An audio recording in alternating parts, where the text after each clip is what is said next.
So hello everyone, Twitter space, hello YouTube and Facebook and everybody else out there. Welcome to another wonderful session of AIM Arts, Anti-Racism in Medicine Action Roundtable. And we're just gonna give folks a couple of minutes because you know how we be, many of us are working, folks are cooking, folks are taking care of family, themselves, each other, out there doing the errands and the good stuff. So let's give folks a couple of minutes to come into the room, coming to the space, also encouraging folks to invite other people into the space. And then we'll get started in a few minutes. Okay. All right. Meantime, enjoy some cool Afrobeat sounds.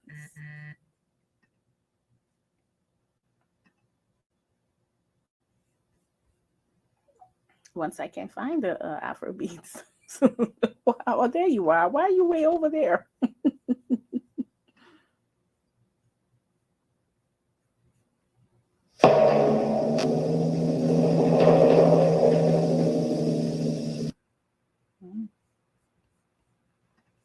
I know what happened.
All right. Thank you from the beautiful Afro beat sounds, mixing in Afro juju, Afro punk, all that good stuff. Welcome again to an amazing session here at AIM Art. I'm so excited to have this conversation.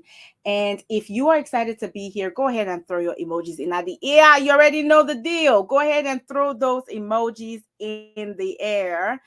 And while you're doing that, I will be looking out for Brother Jonathan in the space. Brother Jonathan, I do not see you on in Twitter space. You want to click on there again. Click on that link.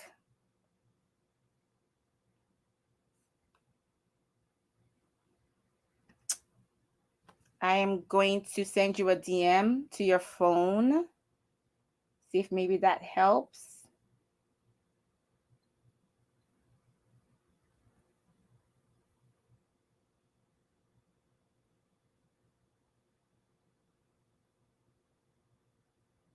There you go. Do you see it in your DM?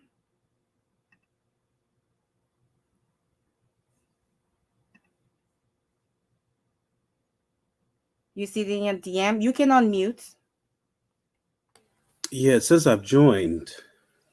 Okay. Well, maybe it's being slow, but I cannot see you on Let's the see. Twitter space. Did you join? You joined on your phone, right? Yes, it says I'm a listener though. Oh, okay. Now you are on your phone, not on your computer, Yeah, right? I'm on my phone. Yeah. Okay. Um, hmm. I don't see you in order to, I have to kind of see you in the space. Okay, why don't you leave? Hmm. Leave and come back in. Okay. Let's try it that way. Sorry, y'all. We're just trying to get it together, but we will Some be getting it. technical difficulties. Yeah, as always tends to happen. Yeah, let's shut down Twitter. Hmm. And then let me know when you're in again.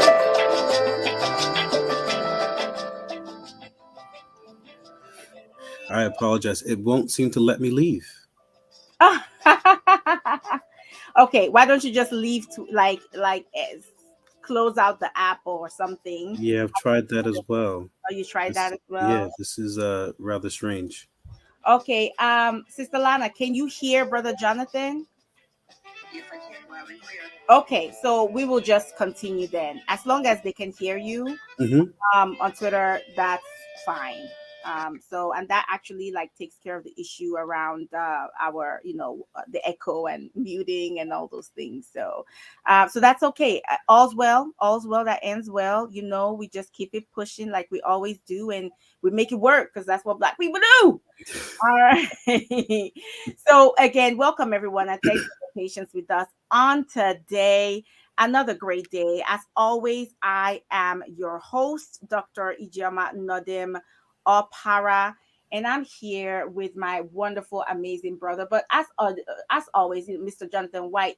But as always, we always take a moment to level set, get everybody on the same page, and introduce the space. So again, Dr. Ijama Nodima Para, pronounced she, her, and all, calling in from the original unceded lands of the Anishinaabe, the Three Fires people, Ojibwe, Odawa, and Botawa Tomi, in the territory of Wawiatanong, otherwise known as Detroit 313, baby. And I recognize and honor my Igbo, African, and African diaspora ancestors, communities, and descendants in this moment. I am a physician, scholar, scientist, activist, coach, consultant, speaker, artist, mama, wifey, and all of that, and a little bit more. And my personal, professional, and business mission in life is to dismantle white supremacist delusion, aka white violence, aka white terrorism, by eliminating anti Black racism from medicine, healthcare, public health, and the sciences, all while centering and celebrating Black brilliance, abundance, and joy locally and globally. So again, thank you for being here at AMART. Anti-Racism in Medicine Action Roundtable is a multi-professional, transdisciplinary, meaning we cut across all sectors, disciplines, backgrounds, professions, from doctors, teachers, community members and leaders, stay-at-home folks, everybody. And we are a community of unapologetically Black and unapologetically pro-Black liberatory Pan-African Afro-optimists. We're committed to developing the innovative knowledge, skills, and attitudes to inform transformative actions towards eliminating anti Blackness in medicine, healthcare, public health, and the sciences. And we ground ourselves in the principle of Ubuntu, which is community, meaning I am because we are. We're usually here every 1 to 2 Saturdays at 1 p.m. Eastern Time. And we are proud of our partnerships that include I Love Black People.com with Brother Sinclair Skinner, Q Search, the Canada US Coalition to End Race Correction in Healthcare with my sister LLana James, who's here with us, of Ready for Black Lives, Black Duck Village, National Residents Council, Ubuntu Black Family Health Center, Hood Medicine Initiative, and Black Mental Health Alliance of Nashville. And I also shout out the White House Health Equity Roundtable, Leaders Roundtable, of which I'm a member, and I'm really proud of the work that is being done to address health equity on a national scale. So, as we have our conversation today, I want to encourage everybody, pay attention to the Jumbotron, pay attention to the dashboard. And if you're out on YouTube, I'm going to do my best to replicate what's going on Twitter, on YouTube as well, until your girl gets a little bit of funding support to get us a little intern that can do all of this. She needs to be multitasking like nobody's business. So pay attention to the Jumbotron. We'll be sharing tons of resources, especially for a conversation such as the one we're having today. We want to ensure that you are overfilled, and flooding over with resources and references and support. All right.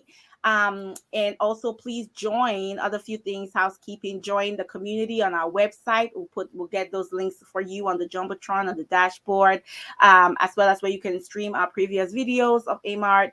Tweet out the gems and resources, anything that's hitting your spirit. Go ahead and tweet it out with the hashtag Amart, and tag and tweet your friends. We always say bring in your friends, your players, your haters, all right, family, your exes, all right, all the folks. Bring them into the space, pets, plants, and everyone welcome up in here to hear and listen and amplify. Any questions or comments you have, DM them to me. Raise your hands to speak, or put them in the comments if you're on YouTube. And if you have anything you'd like to publicize, your work, your publication, your accomplishment, whatever it might be, go ahead and share it so that we can absolutely amplify you and lift you up, because that's what we do as family. Okay. So, with that being said, let's get into it. And so, what is the conversation for today? You already see that topic going, right? You got the notifications, right? And the question that we have, for everybody on today, it's quite simple, right? What does Black mental health look like, in the aftermath of the midterm elections here in the US? Because again, we are a global space. We just got through midterm elections, electing folks for Congress, courts, governors, secretary of states, district attorneys, and several proposals. Okay, here in Michigan, we are so proud and happy. Yes, there were some sad spots throughout the country, and some places are still not resolved, like Georgia. But here in Michigan, so proud that that red wave was really a blue wave, honey. At least in this part of the country, we reelected Governor Gretchen Whitmore, who's been doing real good work. Our DA, Dana Nessel, our Joy, what's her name, Justin Benson, Watson, I apologize, but our Secretary of State, all blue, reelected.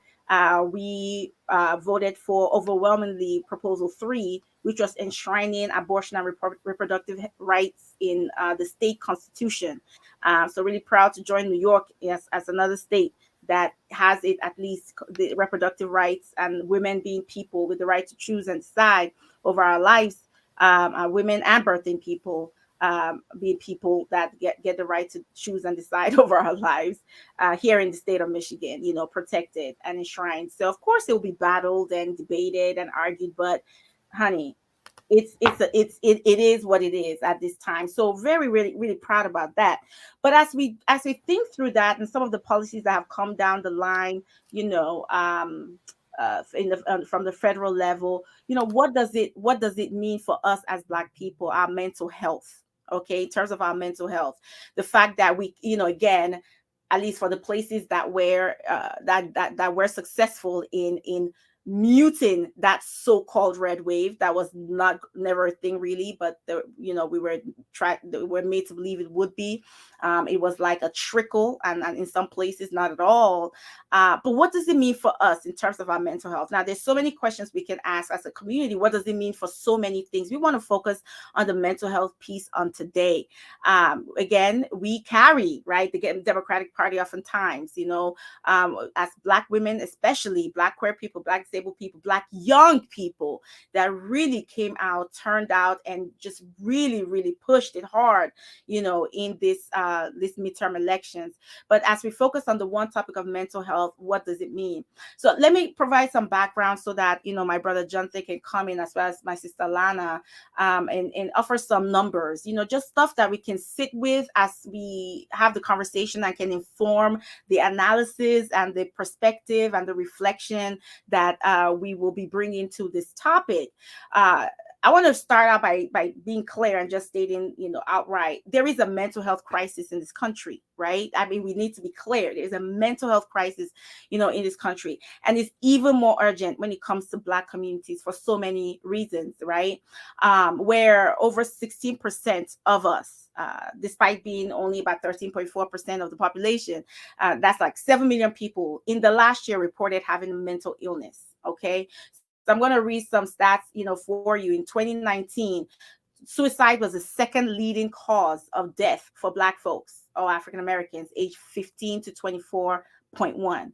I know there's a lot of folks usually in our communities, we like to say that we are immune to mental illness or to suicidality, but actually that's not necessarily true.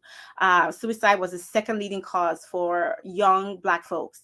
The second thought, the death rate from suicide for Black African American men was 4 times greater that of African American women in 2018. The overall suicide rate for Black or African Americans was 60% lower than that of non-Hispanic white folks in 2018. But it's important to remember this: Black girls from grades 9 to 12 were 60% more likely to attempt suicide in 2019 compared to non-Hispanic white girls of that same age. And for Black folks living below the poverty level, as compared to those living twice the poverty level, they are twice as likely to report serious psychological distress. Okay. And I want to also lift up, when it comes to Black women, looking at postpartum depression and other postpartum or perinatal mental health disorders affects 1 in 8 women. However, it is almost 2 times higher in Black women, than white women. And on top of all of that, only 6.2% of psychologists, about 5% of advanced practice psychiatric nurses, 12% of social workers, and 21% of psychiatrists are people from minoritized groups. And the numbers even drop lower if you are drilling down to Black folks, specifically, right? So, again, overall, we have to keep some context. Mental health conditions occur in Black folks in America about the same or less frequency than in white Americans. But because of the historical context of our experience in this country, as characterized by trauma and violence more than white counterparts, and we understand that our experiences are impacted by that, and the emotional and mental health experience that we have, both in young people and adults, are informed by that ongoing history.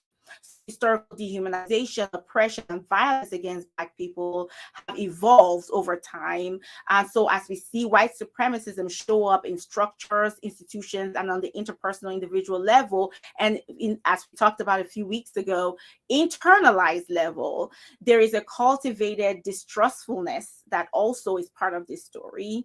And then there's a less, again, it mars our experience when we do show up, within the healthcare system or public health system to receive care.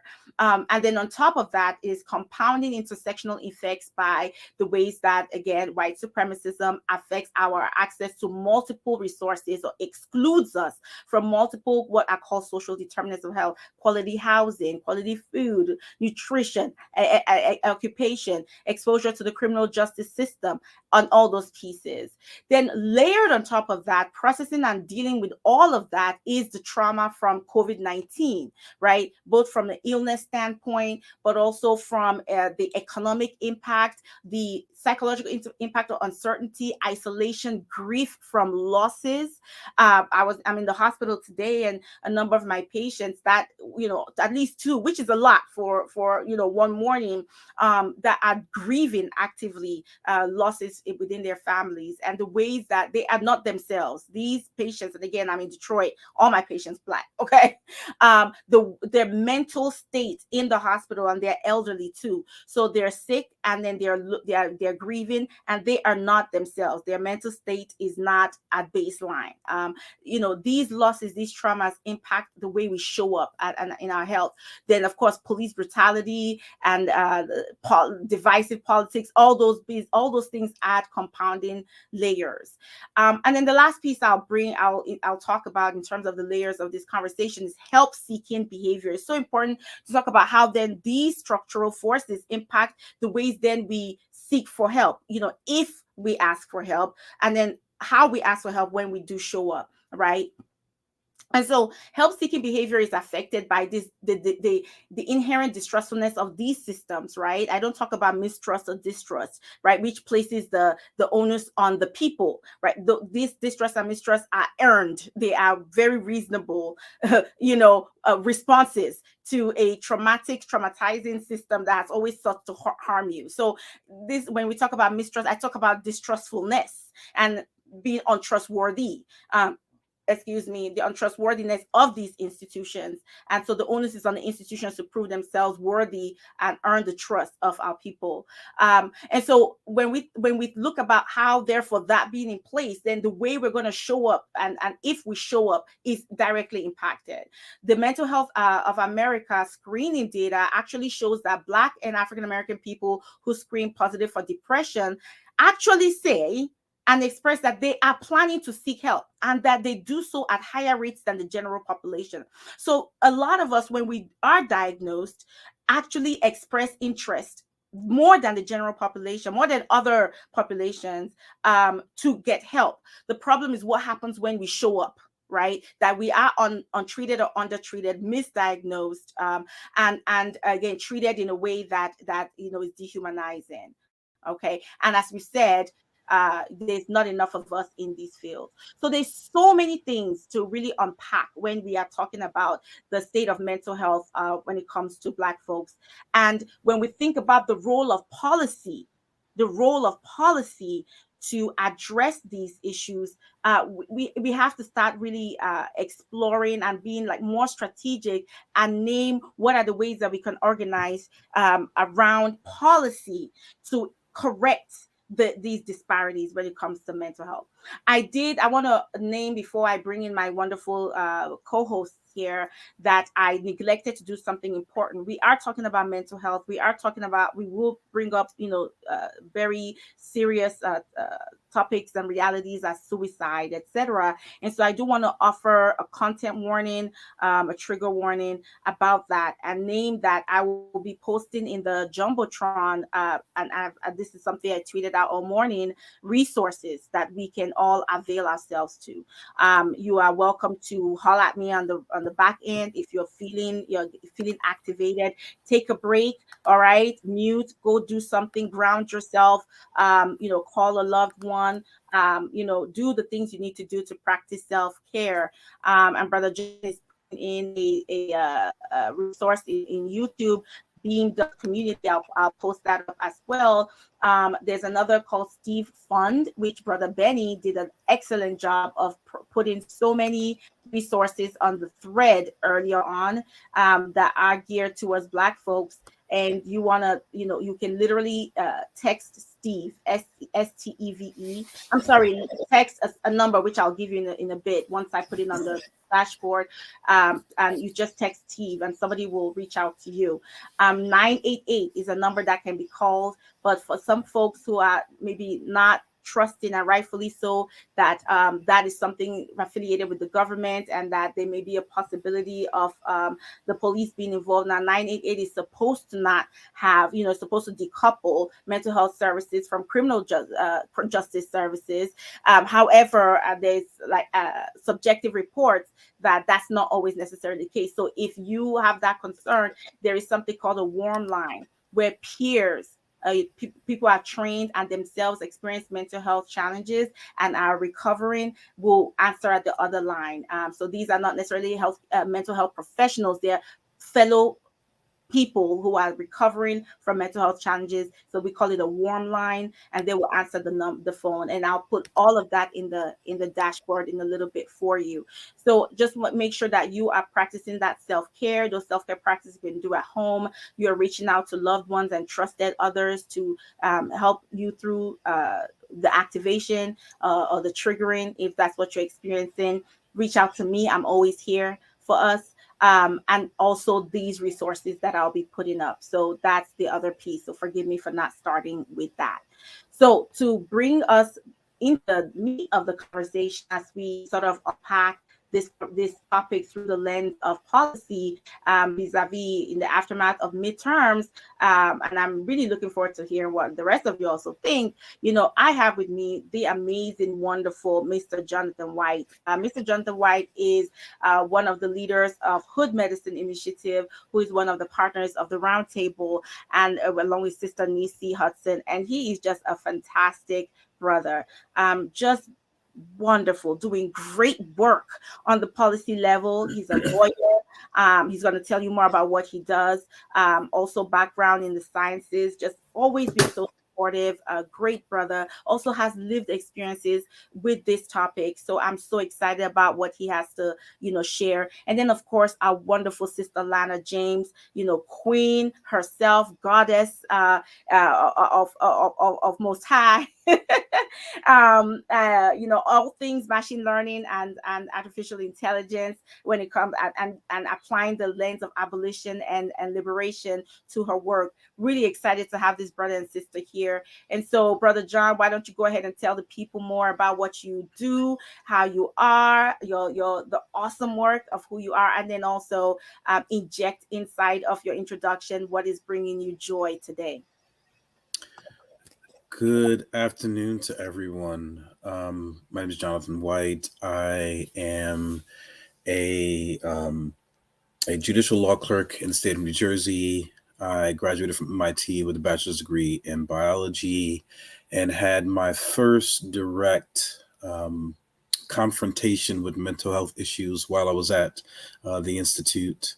I then matriculated to Suffolk University Law School in 2008 and had my most recent battle with the disease there, which led to me taking 10 years off from my study of law, which I recently completed in January of 2022.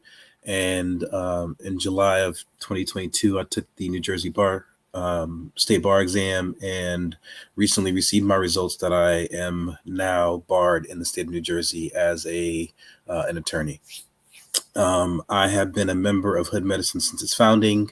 Dr. Nisi Hudson and I are classmates from MIT, and we believed that there needed to be someone in this space who spoke to the needs of Black and Brown folks in dealing with public health disasters. We realize that our communities are often overlooked, and when policy is implemented, we often don't take into account its impact on people of color or how we interface with the systems and how that interfacing sometimes makes it impossible for us to get the benefits of those systems. So we wanted to make sure we approached this pandemic in a way that spoke to Black and Brown communities in a language that we understood. We wanted to talk about the disease in very real terms, and also recognize, as you said earlier, Doctor, that a lot of the frustration and resentment and hesitation and reluctance that are found in communities of color when it comes to health issues is warranted and reasonable. And if we don't first, start from that premise, then we can't really get to the point where we can have a positive impact on the lives of Black and Brown people, because they're coming to the plate with a level of distrust that, as you said, is earned. That this country has earned over centuries and decades of disproportionate treatment, of racism, of discrimination, of anti-Blackness in every facet of government and medicine, housing, education. So when you have a historic pandemic like the one we've been experiencing, where government and medicine are working together to allegedly improve the lives of others, you can understand the level of skepticism people of color are going to have. So our goal really was to hit that straight on and address uh, the discomfort people in our community would have in listening to and trusting the advice that was going to be given from the government about keeping ourselves safe. So that's where we began as an organization, and our goal since then has been to address every type of health disparity that uh, impacts communities of color, whether it be the disproportionate of Black men who suffer or die from prostate cancer, to the impact of breast cancer on Black women, hypertension, um, and heart diseases, to even this topic here today, how mental health impacts our communities and what are some of the issues that are, very specific to our upbringing in our communities that makes it have a disproportionate impact on us. So I'm happy to be here today. I'm happy to talk about the subject because not only is it something that I think is important for us to discuss as a community, but it's something that's impacted my life, dramatically. And when I think about this topic, the thing that brings me the most joy is the thing that also has helped me overcome some of the struggles I've encountered, and that's my two children and my family.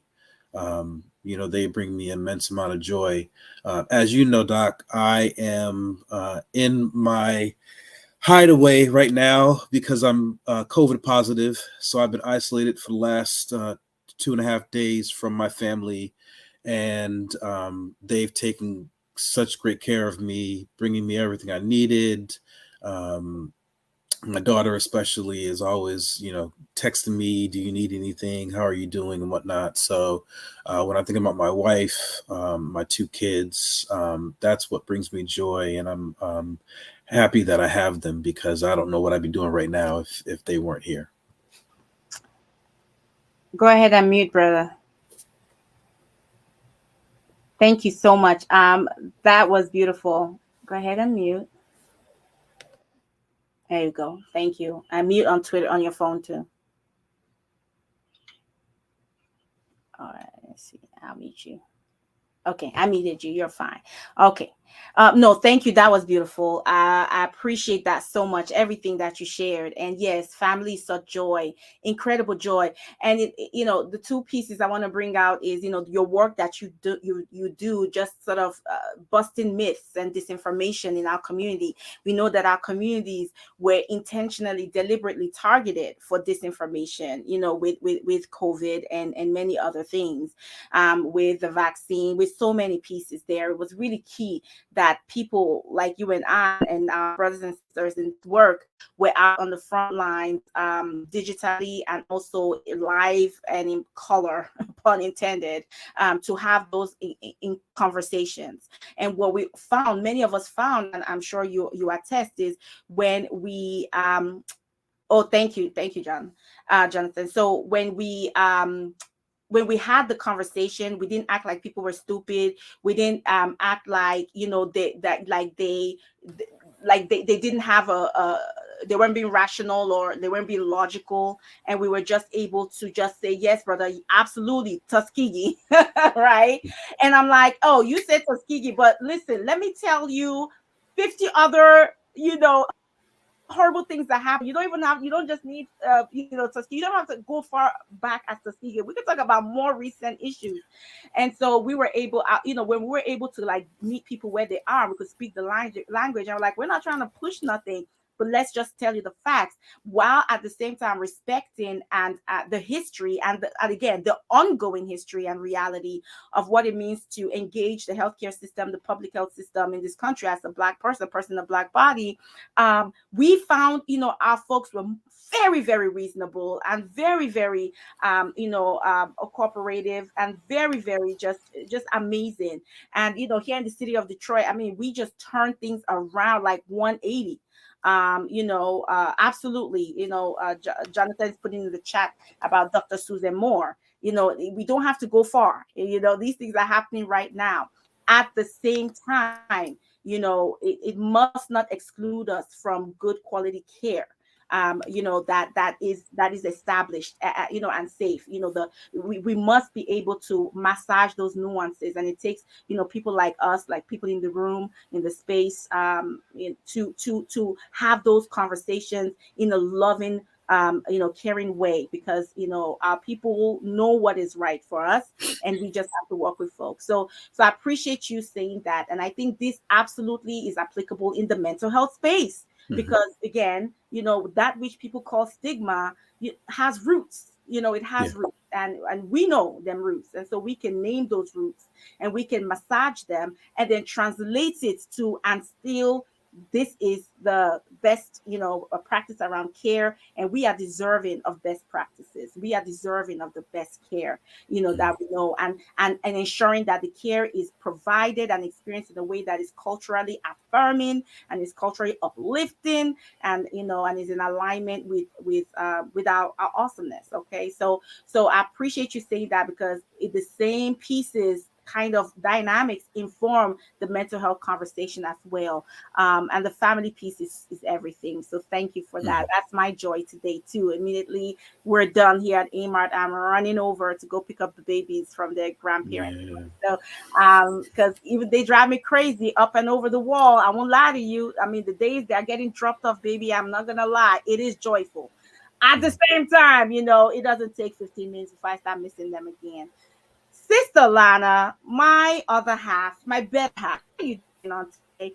Sister Lana has been on the street, like really trying to single-handedly reverse houselessness in the country of Canada.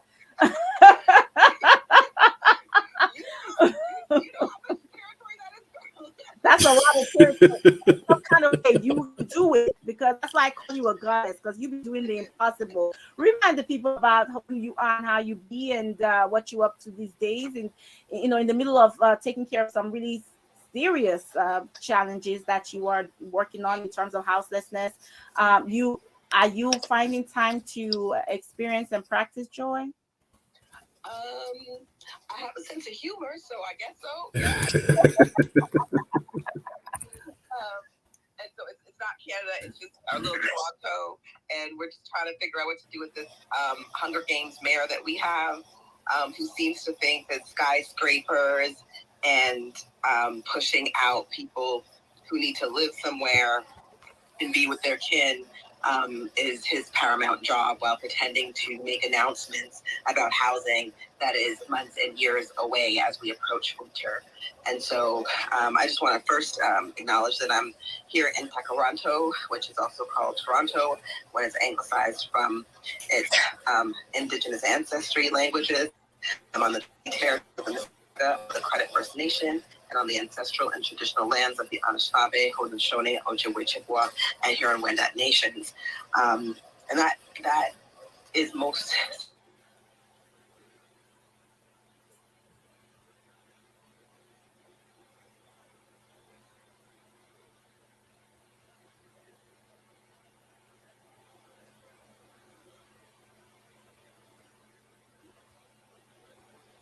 Mhm.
Through the pandemic, we have thousands, right?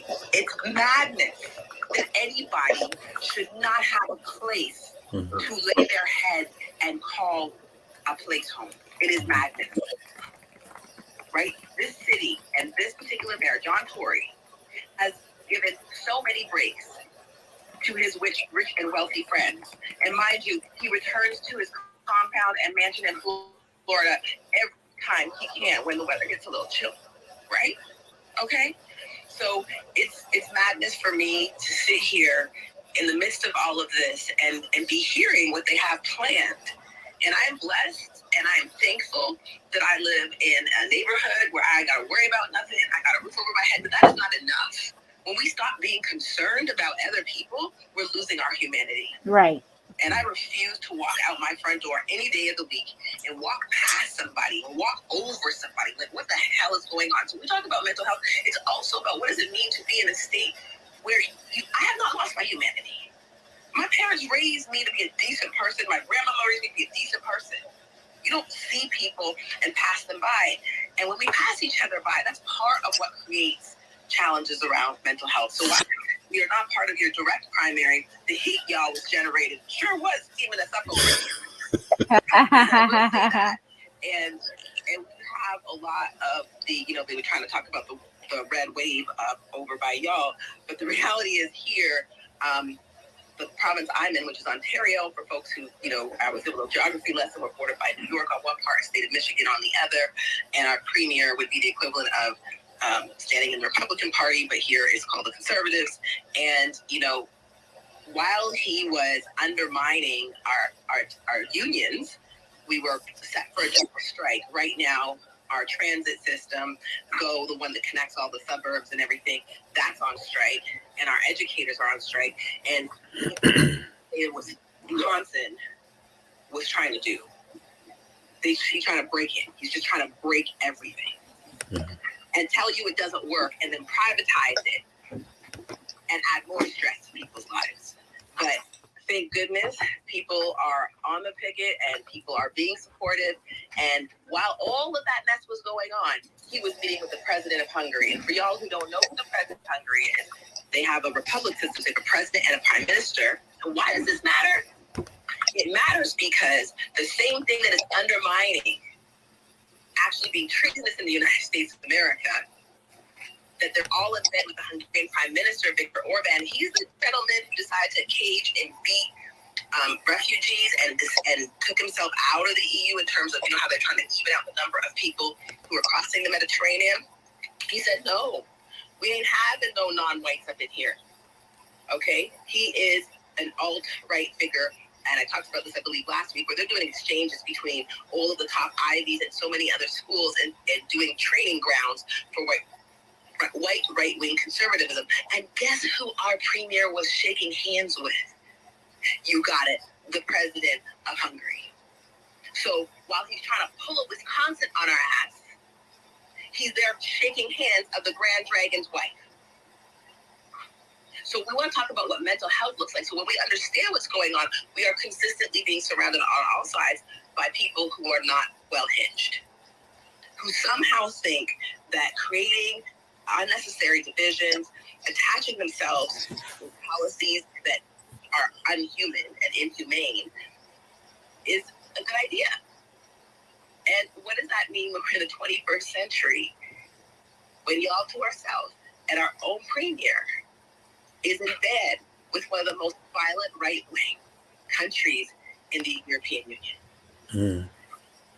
Like, this is a different kind of crazy I'm talking about, but it affects our mental health.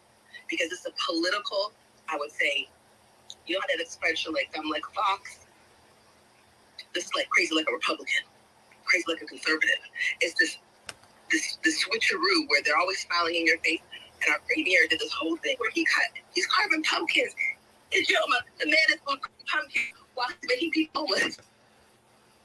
So between our premier and our mayor, we're in a period where Black people who struggle to be equally employed, despite the number of degrees and experiences and internships and fellowships, and you haven't seen the most degree Black people in your life who are still struggling to make ends meet. That will take you over, right? When your social system is working so hard, everyone is working so hard to do their best, And what's happening? They're being undermined by their own nation state, to whom they pay taxes, to whom we have the same concerns here. We tried to uncouple our policing from our mental health. And what did we have? We had some massive NGOs, and there was a Black man in there, we talked about him another day, who then snatched it from the grassroots people and turned it into yet another kind of police state intervention.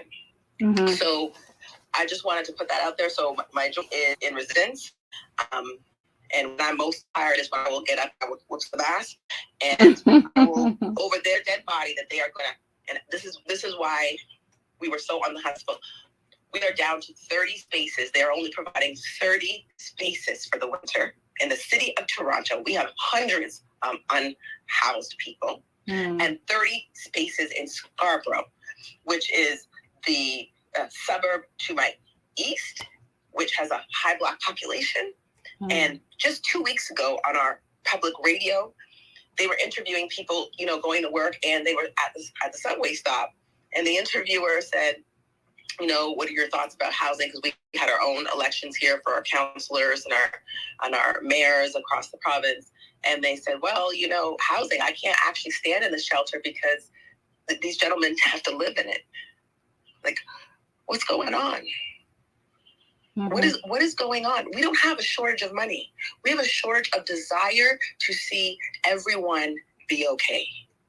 There's no lack of money in the United States. There's no lack of money in Canada. That is a patent lie because they can buy as many guns, spot shotters, or police forces at $1 billion. $1 billion. They underfunded community services to overfund people who can shoot you to death. And we do get shot to death in Canada just for walking while Black. So these are the kinds of state-motivated, instigated things that undermine our mental health and stability. So who's in office has a lot to do with sometimes how well we can be and how well we can get. But thank goodness for, hood medicine and the kinds of initiatives that we do in our communities to create different ways of engaging with each other. We have different opportunities to restore ourselves, to recover ourselves, to be in communion with each other, and to weather these storms. So I'm gonna leave it there. No, I appreciate that, sis. As always, really like bringing in the fire with that, and again, we are so interconnected. What happens in Canada impacts the U.S. What happens in the U.S. impacts Canada, and as we know, and everywhere else. We're just saying these two right now, but frankly, it always has repercussions throughout the world, in a variety of ways. I mean, if we didn't see it before, these last 2 years have definitely brought that home with COVID. So it's just a really powerful reminder, you using these examples, the ways that the intersectionality of politics, policy, and our mental health, it does matter. It does matter who is in position, various positions, and what their policy standpoints are, where they stand on various policies that impact social determinants and resources such as housing. We know that housing is health, using housing as an example. We know that housing is mental health. We know that. We know that food and access to affordable, nutritious food is health. These things are literally health. And I try to say this over and over again. These are not like, they're sort of parallel to health and social. They do determine health. They also are literally health. And so I think that you giving the example of what's going on in Canada is, I think many of us from different parts of the U.S. here, and maybe anyone here that isn't from the U.S., can probably point to an example where they are to be like, yep, I know that happened too. You also illustrated or highlighted the ways that, these decisions, right, about what to fund and invest in and what to undermine, right? This is how it's translated. Produces stress. The indirect ways these things also impact our mental health, which is also through the, stress that then increases what we call allostatic load. And allostatic load is basically that response to stress that shows up as elevated blood pressure, diabetes, cancers, autoimmune illnesses, etc., right? But also anxiety, depression, psychosis, right? And so really thinking, through that. And the last thing I want to pull up, because this segues us to Brother Jonathan and the question I have for him, which is, I love what you said about when we're talking about mental health. What does it look like to see your fellow human on the ground, sleeping on the ground, and just step over them? When we are disconnected from our fellow humans, we are disconnected from our own humanity. Can we say that we're in a state of mental well-being? Like, how do we exist in a society with so much injustice, even to the point of like right there, right in front of us, and turn our eyes away? I think that even us ourselves are in a state of mental wellness. How does mental health live side by side with a mentally ill society where there is a disconnection from humanity? And I think that humanity piece is what I'm sort of sitting with in this moment. And it also answers why Black mental health is not, or the mental health of Black communities are not invested in, are not mentioned, are not made priority, because that's internalization of the lack of humanity, like the dehumanization of Black peoples, is still very present in an actively white supremacist world, like, period. And if you don't think that, and you don't believe intrinsically that Black folks are human and are people and are valuable and worthy of all good things, why would you invest in our mental health and wellness? Why would you not disconnect yourself even from your own humanity, as a government, as a society, right? By stepping over, metaphorically, the mental health of our peoples.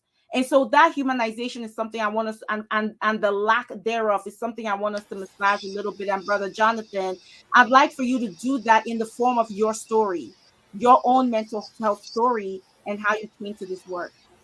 Well, I want to touch on one thing that the co-host said as well, Lana said as well. There's a quote that says, "Show me your budget, and I'll tell you what your priorities are." And it rings true when it comes to all types of health disparities in our communities. If you're if you say you care about the mental health of individuals in general, but specifically the impact of mental health in Black and Brown communities, then the question that we should have, the first question we should have, is how are you targeting that um, that initiative? How are you showing your concern through the resources that you're making available to those communities? And oftentimes we have folks who talk about wanting to address mental health, but when you look and see whether or not there's anything that backs up that talk, there's nothing there. And I have to first say, because of the space that I work in, I can't talk about specific legislation or promoting legislation or political parties and whatnot.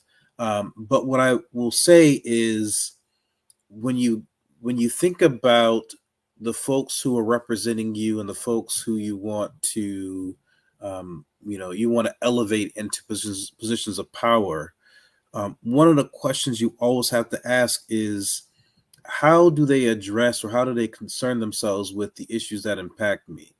Um, is there some general concern for my welfare? And if there is there even more targeted concern for my welfare? And I think the space we've gotten into as a community is asking that latter question: how are you specifically targeting the issues that affect my life and the life of my family? Um, I am relatively young. I'm 44 years old. And in 2020, I believe it was, uh, well, sorry, let me back up for a second. In 2019, I had, I progressed from suicidal ideations to a suicide attempt. It was the first time in my life I'd actually planned and attempted to execute the taking of my own life. And if it wasn't for those two kids that I mentioned earlier, I probably wouldn't be here right now, because it was thinking about the impact of my loss on them and the understanding that children of individuals who commit suicide have a higher likelihood of committing suicide. If it wasn't about those thoughts going through my mind at the time, I probably wouldn't be here right now. Every time I think about my suicide attempt, I try to fight the desire to think about it as a selfish thing. Because in reality, for most people who are at that point, it's not a selfish thing. It's this feeling that you are a burden, an unnecessary burden to the people around you. That you present very little value in others' lives, and that they would be better off without you. And it's really tough to put it in that perspective, because when you're thinking about it like that, you really are diminishing your light. And I wrote an essay about my suicide attempt on Medium, and I'll share the link with everyone. But the caption to the title was "Suicide is a dark cloud that seems like a rainbow."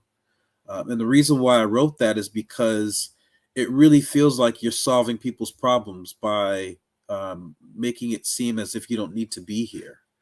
And I think that's why so many people are successful at committing that act. They feel like it's too painful for them, and it's of no benefit to others for them to continue to be here. And so the best thing to do is just to unburden other people and unburden themselves of their existence. We lost a lot of people from COVID-19 between the end of 2019, 2020, and today. But we lost too many people from suicide and mental health as well. Not to mention, Doctor, a lot of people in your profession who decided that they could no longer take it. We had some tremendous physicians who were so distraught by what was going on during the COVID-19 pandemic that they took their own lives. I think there is an overrepresentation of physicians and doctors and those who work in the healthcare space, of people who commit suicide or contemplate suicide. I think about 40% more people who are in the medical field have suicidal ideations than in the general population. Don't quote me on that, but I think I read that somewhere once. But during the COVID pandemic, that increased tremendously, and we saw, very well established, lovable folks who never had issues at all with mental health try to take their lives, or who were successful at taking their lives. There was one woman in New York, and her name escapes me at the moment. Lorna Breen. Lorna Breen was a top ER doctor in New York, Presbyterian Allen Hospital, who died by suicide in April of 2020. She had contracted COVID and had survived it, but she had treated even more people with the disease and saw what was happening to those folks who never had a chance. They came into the hospital with their death certificates already signed. And the impact that had on her life was so tremendous that she decided she couldn't be here anymore. Now, we have to sort of play this in reverse to understand where policy comes into play here, right? Because this woman was seeing people come into a hospital dying of a disease that no one had ever seen before, dying in waves no one had ever seen before. And you have to ask the question, if we had a society and a political structure that took COVID-19 seriously from the very outset, would she have been in that position? If we had a society who was less concerned with the damage it was doing to capitalism and capitalistic structures, and more concerned with the impact it was having on everyday people's lives, would she have been in that position? There was a 2 to 3 month period where we had an opportunity in this country to turn the tide against COVID-19. I think there was a 2 to 3 week period where we isolated indoors. The streets were clear, the grocery stores were clear, everybody was inside their houses. And had we continued that for 3, 4, maybe even 6 months, what would that impact have been on the number of lives that were taken from COVID-19? I, nobody can know for sure, but I could tell you, my opinion, it would have probably saved hundreds of thousands of lives. Not just those who died from COVID-19, but the impact it would have had on nurses and doctors who had to see that devastation on an everyday basis. Those physicians and healthcare workers who to this day deal with PTSD because of what they saw in those healthcare facilities. Had we had folks who believed in science, who were willing to trust science and put science first over politics, over the economy, and people making a couple more $1 million a year, we would have saved a tremendous amount of lives. So when we talk about policy and we talk about elections and politicians and whatnot, the thing that comes to my mind is there are several levels that this impacts. It's not just directly on what type of legislation they will push or the impact it will have on those people who are directly affected by that legislation, but there are people downstream of the impacts of homelessness, the impacts of food insecurity, who have to see this devastation on a daily basis. And the toll it takes on those individuals' mental health is something that sometimes doesn't even get measured. And so we have to think about those things when we talk about the type of policy and the people we want pushing the policy in our countries, in our cities, and in our local localities.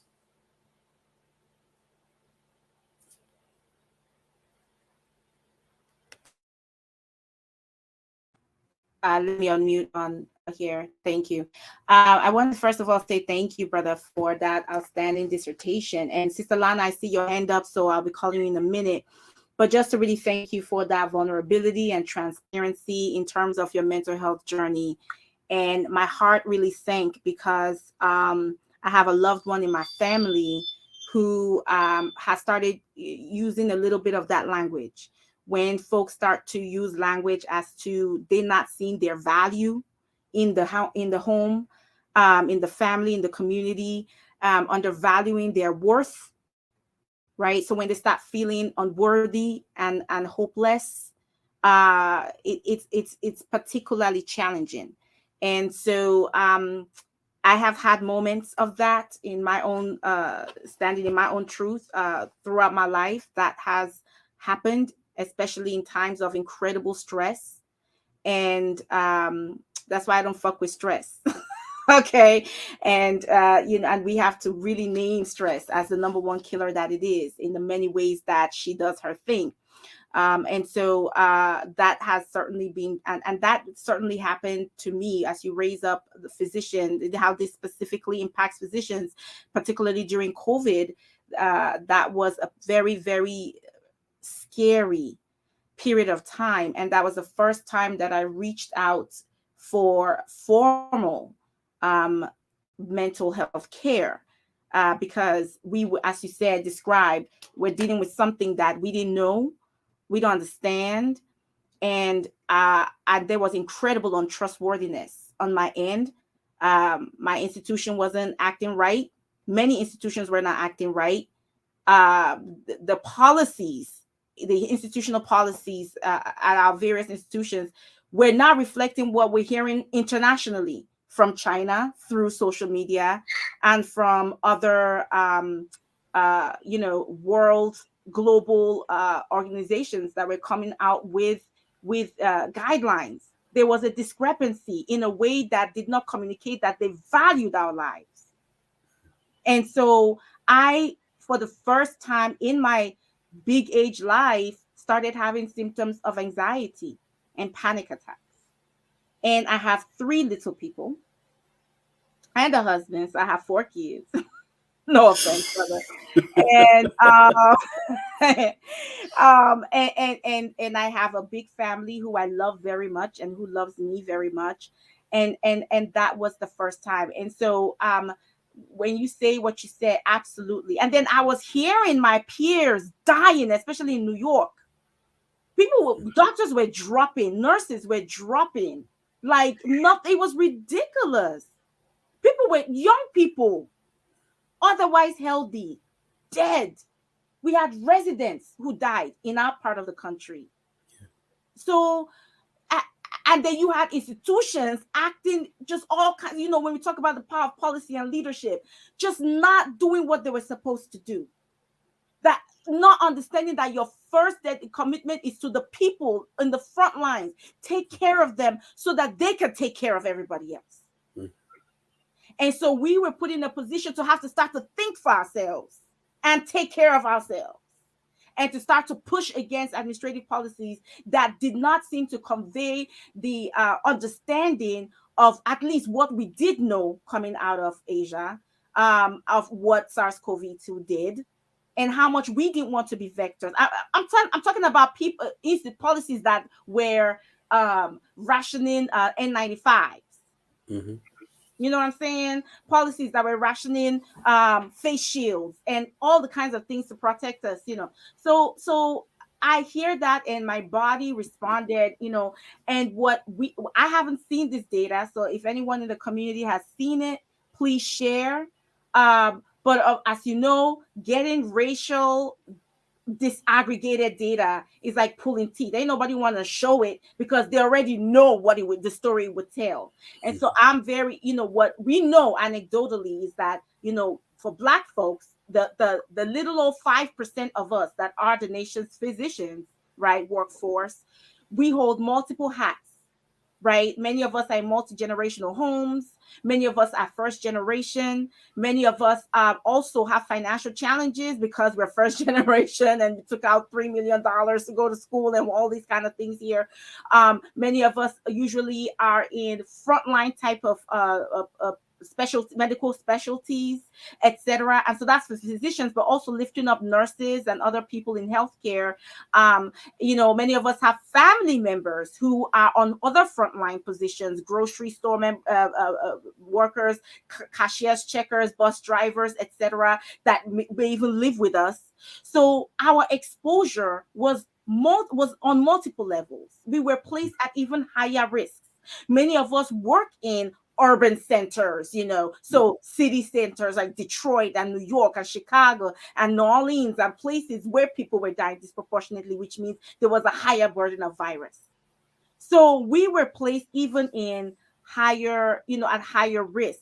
And so when you think about the sequelae of that from a mental health standpoint, but also from a physical health standpoint in terms of deaths and illness and long COVID and complications like blood clots and strokes and etc., there was also a disproportionate burden placed on healthcare workers who were Black and brown and indigenous. And can I add to that too? Absolutely, please go ahead. So if you think about our healthcare system, right, it's propped up primarily by Black women, right? There are a lot of Black women who are nurses and physicians and doctors in this country. And you mentioned a term earlier, and I don't want to overstep Lana on this either. You mentioned the term earlier, and I'd like you to explain it because you were quoted in a Fortune magazine article talking about this, and that's allostatic load. Can you talk to us about what that means and how that impacted us when it became the foundation on which COVID and all those other stresses piled on top of? Absolutely. I'll do it briefly and then we'll go to Sister Lana, but thank you for bringing me back to that. And so allostatic load, in the most lay person's terms, essentially is, and you said it, brother, as we are exposed to stress and stressors, rather, stress is more of the response, but to stressors, the things that result in stress, it produces changes in our system, right? That we refer to all the different changes, we collectively refer to as allostatic load. It increases the load of the stress response that then begins to show up and impact the ways our physiology works. And so it brings about pathophysiology. In other words, it brings about disease as a result of increase in the stress response to stressors, to the things that produce stress upon us. And over time, that cumulative stress produces, you all may have heard of the another term, weathering, right? It produces a weathering. Our bodies and our body parts, our tissue cells, genetics, every kind of thing starts to wear and tear at an earlier, faster, prematurely, right, than other counterparts because of chronic toxic stress over time. So our allostatic load is that which is as a result of stress upon stress upon stress upon stress upon stress, right? Because yes, stress can be a good thing if you are in the forest and you see a lion and boom, you take off, right? You need that stress. Okay, you need all your sympathetic systems, your nervous system, all your things to be firing so that piam, you are out of there, baby. You don't want to be, lion's eye hop, right? However, when imagine all the things, all your whole system that is on high alert, as if you're looking at a lion all the time, every day is like a lion all day. Your system is acting like a lion is chasing you all day, every day. Baby, things will stop working the way it's supposed to work. And that's what happens with us. So when you look at the layers of, you are surviving racism, you are surviving white supremacism, you're surviving sexism and patriarchy. As you said, majority of those of us in this field are women are women, and femmes. You're surviving now a whole pandemic that you are not being appropriately, adequately supported. You're not getting all the information that you need. You're not getting the resources and supplies. You are looking at your patients, many of whom look like you, many of whom basically are you because their family members literally die or being sort of, you see that being devalued in the system. Many of our people were turned away from the ER, and then went and died at home. Okay, in many parts of the country, you are seeing all of these things. Then on top of that, George Floyd was murdered May 25th. Yeah. You see, that was what broke me because I was managing. I was barely holding on. March, April, then May 25th. And then I just stopped. I stopped for like 2 weeks. I was numb. I just didn't do it because it was like, okay, we can do nothing. Like, what is it? We have, is it education? We are over-educated. Is it service? We are over-served. Is it money? Okay, many of us go ahead and get prosperous. What is it? And on top of that, you are still killing us, So there was incredible. We're talking about mental as well as physical and spiritual allostatic loading, that they started to show up in all kinds of, I started getting all kinds of numbness and tingling, all kinds of neuropathic symptoms. Nothing was organically wrong, but it started coming out in my body. I started getting aches and pains here and there. So that's me. Talk less of my brothers and sisters who are also dealing with poverty, who are in the lower socioeconomic ladder, who are trying to worry about whether they will be able to keep on the lights or feed their families. People who already are struggling with mental health, mental illness, who already are dealing with that, as well as other illnesses. As a community, that shroud of trauma is still very, very thick around us. So thank you for bringing me back to unpack that. I appreciate that, brother. And hopefully if anybody still is struggling to understand, please go ahead and DM me or send me a message. Very happy to continue to shed more light. But Sister Lana, please, I know your hand is tired because you have so much, to say. And then I want to revisit what you said again, tying this with policy, to talk about Brother Jonathan, because you brought up some very powerful points around the budget, money, right? And what healthcare and public health investment looks like, as well as investing in that social health safety net. Because when you brought up that idea of what we have looked at to shut down for 6 months, we know that countries like Taiwan shut down for extended period of time. But at the same time, the government was feeding people, was said people were out dropping off food and doing all these kind of things, So what does it look like a country that has like impoverished social safety nets? Can they afford to shut down? Because people will still find themselves in the street because they have to pay for their children. They have to take care of their children. They have to take care of themselves. There's no way those two things could happen, side by side. And so having this nuanced conversation, I think, is very important. But let's start with Sister Lana, what you have to add. I know you were very, very active on many fronts, on many of the topics that Brother Jonathan shared. Go ahead, sis. I want to say thank you to both of you for being so candid and so, revealing and just present. I'm sure that many people that are both listening to us now and that will hear, when they listen to the recording, that it will touch them. And I know just listening to both of you, it kind of put me back in time a little bit. And, what was happening here. And part of what you said, Brother Jonathan, is what I wanted to add to. So I'm going to start in the reverse, and I'm a nonlinear thinker, so I'm going to go back and forth as we Black people do when we are breaking something down. So that, that quote, you'll show me your budget and you'll show me your priorities. Well, what's interesting about the Canadian context is this. Trudeau is an interesting character who's our prime minister of the country, right? He's the one who was doing blackface, right? And even had something in his pants to pull the whole thing together. Yeah, that's him. That's our prime minister, busted twice. And when he was asked, how many times have you been in blackface, my friend? He said, it's just too many for me to remember. So I want to temper what I'm about to say with that because, contradictions were constantly in them and no one is perfect. But what our prime minister did was he provided transfer payments to provinces, and Ontario was one of them. There was a transfer of $6 billion. Yes, $6 billion. BILL billion.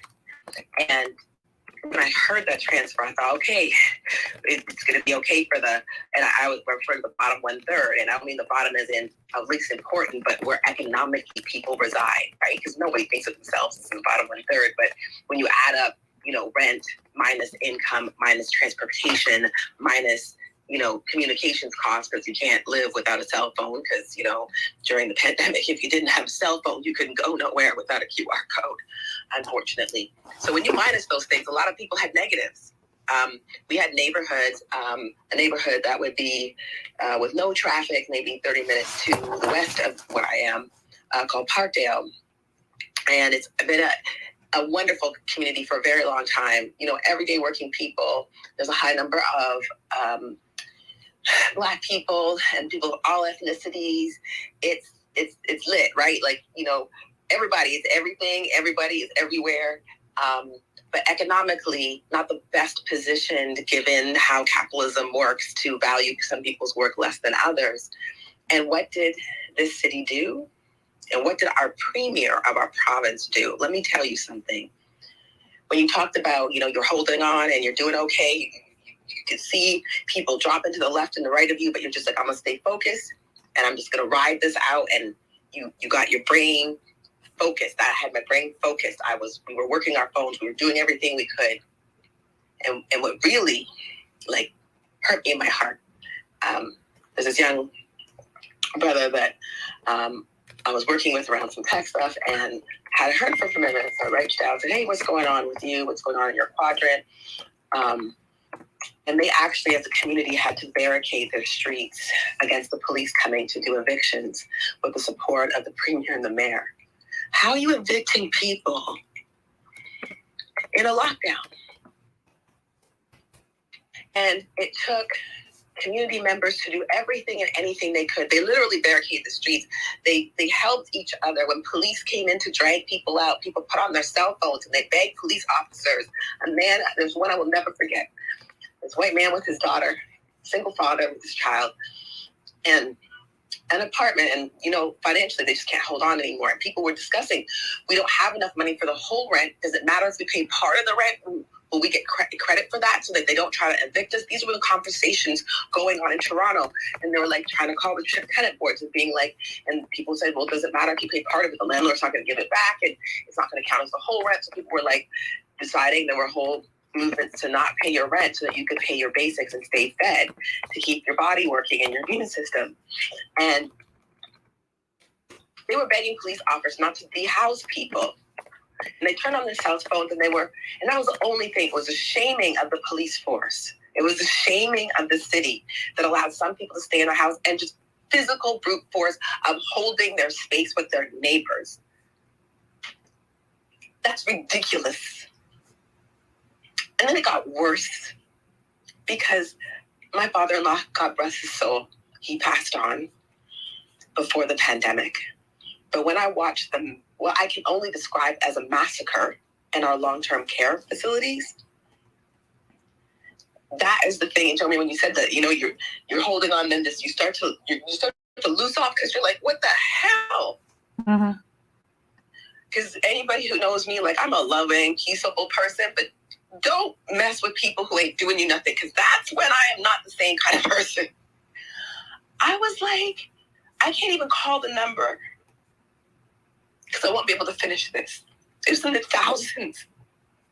And those were largely white people. And we all said as Black people, if you're willing to kill your own mother, your own father, your own grandparents, your own aunties, uncles, what are you going to do to us? We had nurses and PSWs calling people, trying to talk to each other because we're not built to be indifferent. We're not part of this white settler, white terror state. We don't know nothing about leaving people to die, no matter what color you are. Grown women who had lived their whole lives in the healthcare profession were breaking down because there was one left to a floor of 40 and 30 people. They had to walk out of their jobs out of sheer exhaustion, knowing that a person hadn't even had a cup of water to drink. Knew their skin was peeling off because they needed out of their undergarments. And do you know what our premier did with that $6 billion? He still has it. He refused in his ideological just ignorance. He refused to dispense the $6 billion. That is how calloused the conservative threat is. It's so ideologically bound because he wanted to be able to say that he did his budget and this and that. And he did not show up for work. Did I mention that? Because he was busy snowmobiling and chilling like a villain up north, enjoying his outdoors. While I'm intersections away, and putting in place death algorithms where a physician was made to decide in under, if you got 2 minutes, that was a lot. On average, they were being made to decide in a minute or less, would this individual be alive 1 year from now? And if the answer is no, you got red or yellow lighted, which meant you were going to get no care. And physicians and senior nurses were left with the decision of, do I keep the mama, the papa, or the kid? And our premier came up with some pretty dastardly ways to deal with the pandemic, that were completely unnecessary. Because if he had used the $6 billion that he was given for what it was supposed to be, half those people would have never been in the ER because they would have been in the lockdown. I shared in your DM an article about the devastation that was willful and intentional because there was another choice. So to your point, Brother Jonathan, Canada was one of the countries that did the lockdown. But being next door to you made it real difficult not you yourself, but United States of America, because of all of the inhumane treatment going on, and that was flowing over the border, and all of the rhetoric, especially for the province of Ontario, because we are the, quote, economic engine. We are the Wall Street, we're the this, we're the New York of the United States, if you will.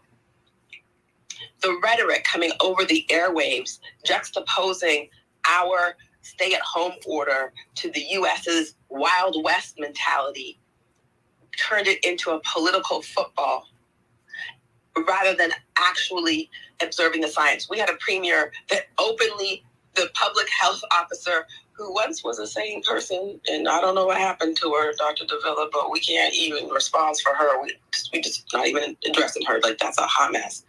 Going against the science.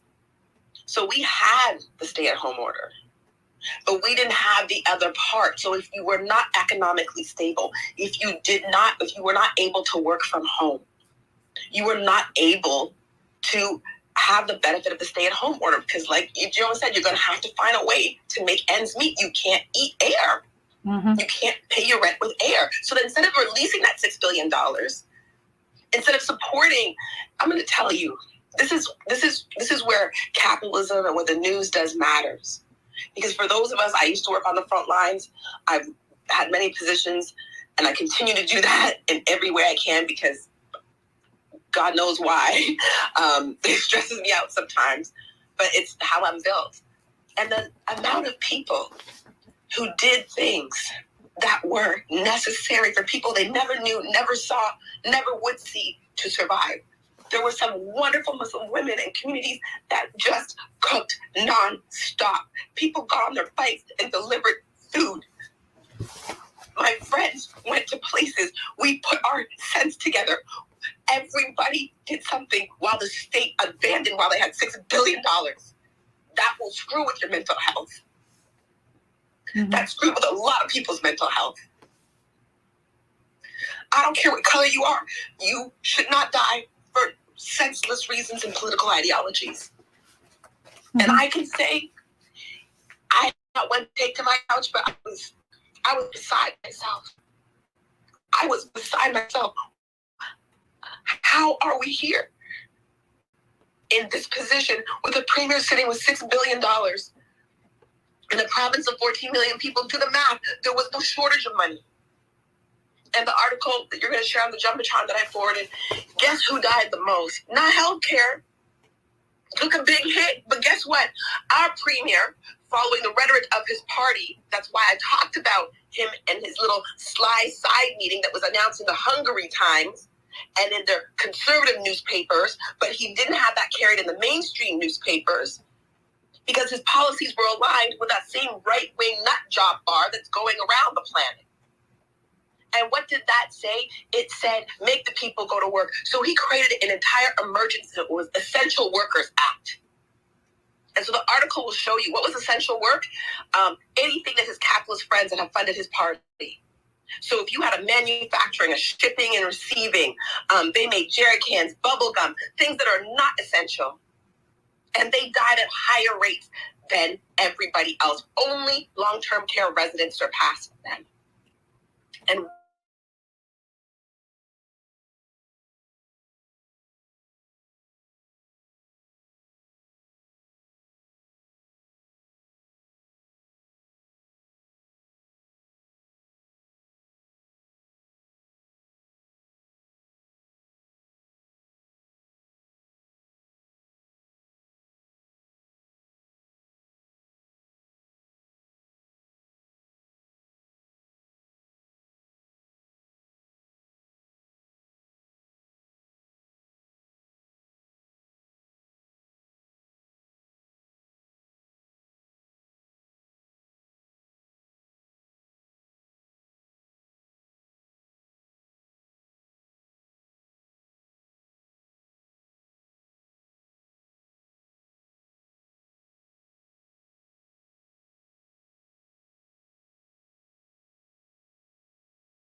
Black police officers, more prison infrastructure, and less affordable housing. And so we are not unaware of that. You can't miss it out of the corner of your eye, even if you try to. You can see that we are going backwards in time, not forwards in uplifting humanity. And as Black people and people who are fleeing all around the world coming into these territories from other regimes of governments, often instigated from the US, Canada, UK, and the EU. That's how all these colors show up on these shores. We really have to talk about how state abandonment and white supremacist violence is not just the root of what is causing mental instability, but will continue to. And that we have to have those conversations, because when we talk about depression and mental health as an individual process, we lie to ourselves. Right. No, and that, I think that is that is a wonderful way to sort of put a pin in these comments, because this naturally segues us into this part of the conversation. Absolutely. When we address this issue just from an individual interpersonal level, and we ignore the systemic and structural drivers and mechanisms that produce the state of mental unwellness, the state of mental illness, the state of mental instability. And when we say mental, we are also wrapping into that spiritual, emotional, cultural, that, and of course, it shows up in the body as well, naming the ways that all these things are interdependent, right? And if we only locate and localize this to the individual, yes, we are missing the whole picture. It is the individual speaking to the system, and the system speaking to the individual, and everything in between that is mutually reinforcing. And so I really want to appreciate, Sister Lana, you bringing us here and reminding us. I really love the story about the mutual aid, the way that the neighborhood and the community stepped up to hold on, make sure I'm not on mute over here. On stepped up to start to do the work of the government, right? How the community took care of herself, so to speak. But I always wonder, like, is that a sustainable model? Like, this is why we are the same people are paying taxes, right? The poorer of us are the most taxed, isn't it? And so, and the richer folks and richer, corporations, etc., don't necessarily pay their fair share. So we are paying supposedly for the government to do these things that we then find ourselves needing to do, through these mutual aid type of efforts. And it's beautiful and it's great, but is that a sustainable way to run a society? I like that you lifted up again how dehumanization is part and parcel of the mechanisms of mental illness when it comes to our community. And again, I think like where you ended, right, is what are the decisions? Who is making the decision, and who is the person that makes these, who are the people that make these decisions, or in positions to make these decisions, that we put in these positions to make decisions that in what to invest in and what to defund, right? What to divest from and what to invest in, that communicate value systems of humanity, right? Value systems of who is worthy and of worth in terms of people and communities, etc., that then impact upon all forms of our health, particularly mental in the mental health space. And so that really brings us to Brother Jonathan. I know you have a lot that you want to respond to, Sister Lana. I would love you to do that. And as you do that, I would like to start to segue into digging more deeper into the policy space. You talked about show me your budget, and then the budget in the values. And I wanted to lift up, the President Biden's budget for DHHS, the Department of Health and Human Services, offers almost $52 billion over 10 years to improve behavioral health, almost $8 billion for a new mental health workforce transformation and development, $35.4 billion to improve mental health access in Medicaid, 4 billion for permanently extending funding for community mental health centers, as an example. 3.5 billion to increase Medicare mental health coverage by covering 3 behavioral visits per year without cost sharing. And does this sound like enough? Is this enough? This is the beginning. Is it too much? Is it too little? And again, what is the power and what is the import of policy in all that we have discussed? I think we have started, we've started talking about it, but let's start to drill into the policy bit a little bit. I want to say two things, brother, while you're thinking through the question for your response. One is, again, to remind everyone, if you are activated or triggered through this very sensitive conversation, I want to make space and hold space for you, love on you, let you know that we're here for you and we love you. Feel free to reach out to me. You can DM me, you can message me. Um, you are welcome to also text the name Steve, Steve, to 741-741. 741-741. If you text Steve, the word Steve, the name Steve, you will get 24/7 someone on the other line to help you. And this is the Steve Fund, set up to support Black young folks. Okay, and I consider myself young. They didn't put an age group, so I'm going ahead and slide myself into their DMs like that. So use, if you're struggling at this moment, if you're activated, because these are very serious conversations, then please, like I said, reach out to me happily. Also, you can text 741-741, text Steve to it. There are also a number of resources that I've pinned to the dashboard. Avail yourself of any and all of them. Brother Jonathan also lifted up a website as well. Let me just kind of go there real quick. Beam.community. And at the end of the conversation, I'll talk about a couple of other resources. So I want to just lift that up real quick. All right. And then let's go ahead and segue back to Brother Jonathan. And so, Brother Jonathan, what say you? First of all, please feel free to respond to Sister Lana, but also as we drill into the policy, especially through the lens of the budget, and some of the numbers that I shared, what are some thoughts? Well, first, with Sister Lana, it's heartbreaking to hear that story, because from the very beginning, we pay for a lot of things in this country that some of us don't care anything about, particularly war, and lifting up other countries and whatnot. And I think we recognized during COVID that if we wanted to, we could have paid Americans to stay home. We could have given people the money they needed to just stay home, keep their asses locked behind their doors, and still feed their families. We could have done that if we wanted to. And we would have saved so many lives. So it's heartbreaking to hear that story, because in some sense, the money seemed like it was available and it just wasn't used. My family is from Barbados. And I remember in particular, we have a family chat that we're on WhatsApp. And I remember in particular one day, my cousin sent me a photograph of a box of supplies the government sent to my aunt, of staples, just, everyday necessities that families would need. And that box was sent to her because the supermarkets were closed purposely to keep people from being on the streets, from being around each other.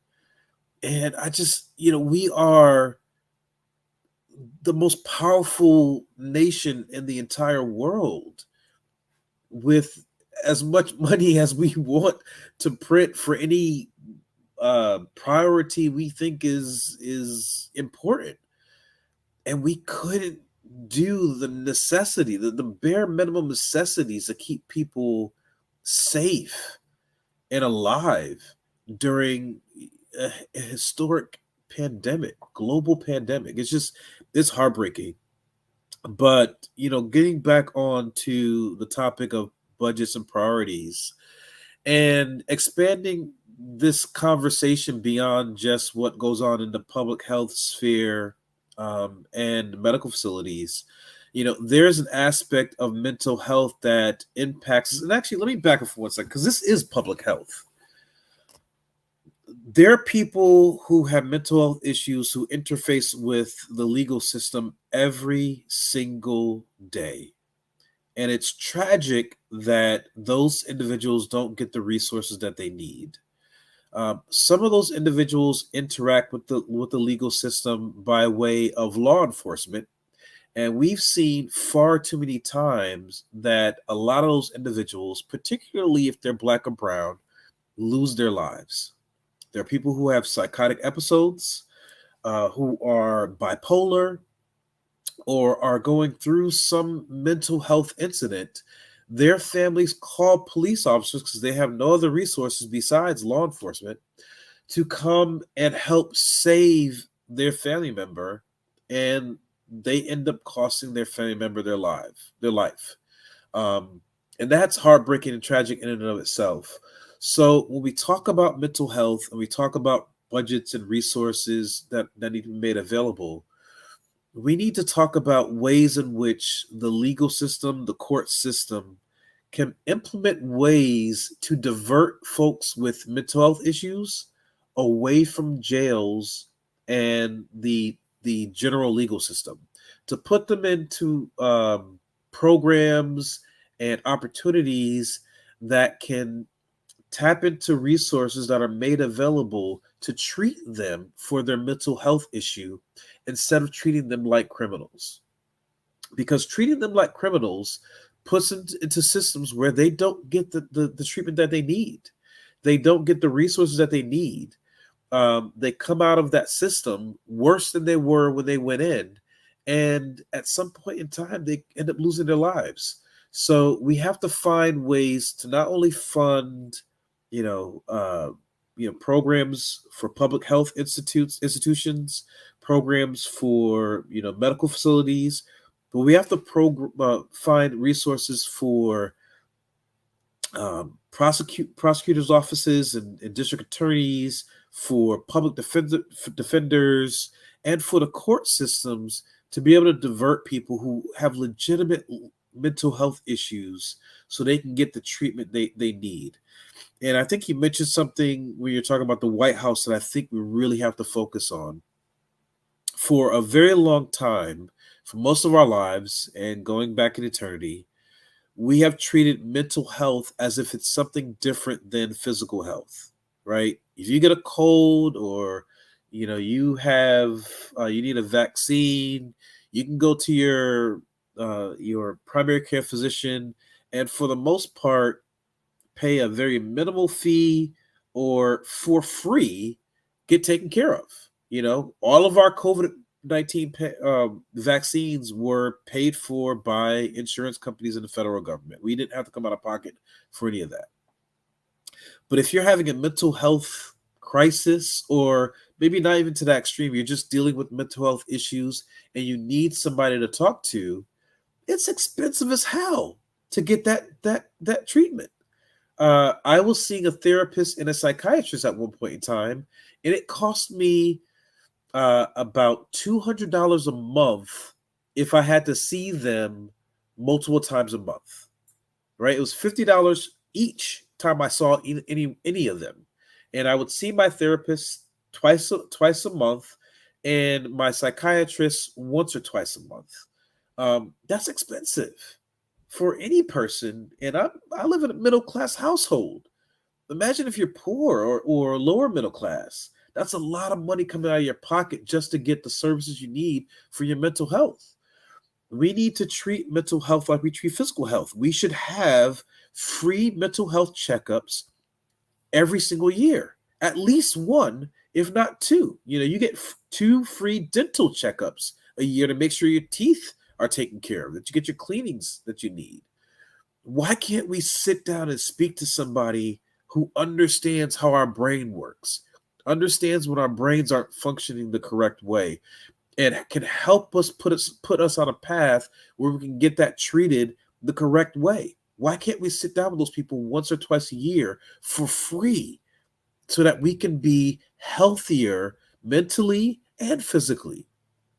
That's something that should be a no-brainer. And I hope before I leave this earth that I can do something to make that happen. because we could save a lot of lives just by giving somebody an opportunity to sit down with a therapist once a year.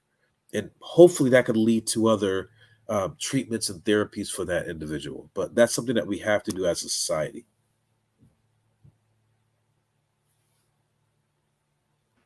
100%, 100%. Thank you, brother Jonathan. I mean, you really like laid that down right there, and from that, I would take it that your response is, at least that this is not enough, because especially the comment around 3.5 billion that was budgeted for Medicare mental health coverage by covering 3 behavioral visits per year without cost sharing. Again, that is to the Medicare population.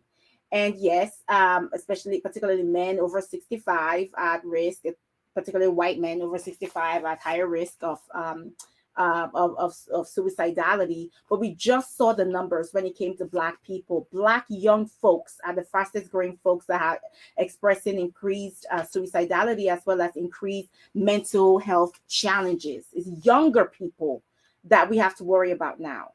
So that is not Medicare. That is not Medicare. And so what that immediately brings to mind is, I mean, all this always feeds into the policy around universal freaking health care, that we just need health care that is universal and universally covered, and is universal also in the ways that it addresses physical health and mental health and emotional health and spiritual health. It's all health, and it's Doctor, covered. can I just want to solidify something you just said. Suicide is the second leading cause of death among 15 to 29-year-olds in the world. The second leading cause of death. So I just wanted to put that out there to bolster the comment you just made. Sorry for interrupting you. No, please don't apologize. You are a co-host on this space, and absolutely right. Absolutely, we started this conversation with some statistics, right? And not only is it the second leading cause for young folks all over the world, it's also the second leading cause of death in 2019 for Black folks 15 to 24 years old, right? The death rate from suicide for Black folks and African American folks, men specifically, are 4 times greater than that of Black women. So we really need to pay close attention. And like we said earlier, Black girls from 9th to 12th grade were 60% more likely to attempt suicide in 2019 compared to white girls of the same age. The trend is changing. It's changing.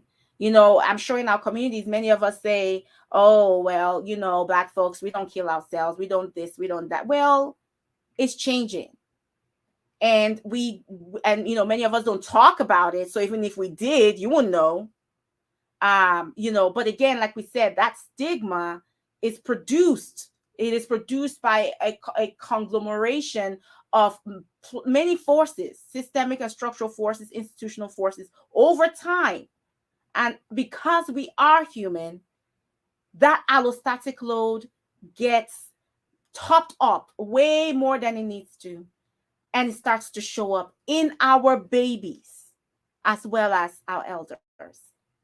So we have to start paying closer attention. I want to open up this space now for folks. You want to talk, you want to speak. This is your space. This is your roundtable. You are welcome to come up and comment on anything you've heard. Maybe you are in policy work. Maybe you are an elected official. Maybe you ran or you campaigned or canvassed in midterm elections. What are the mental health policies that you are fighting for, you are representing, you are educating people around? Maybe it's something that already is going on in your community, or maybe something you're bringing to the fore, you're advocating for, maybe something that your representatives are being leaders around.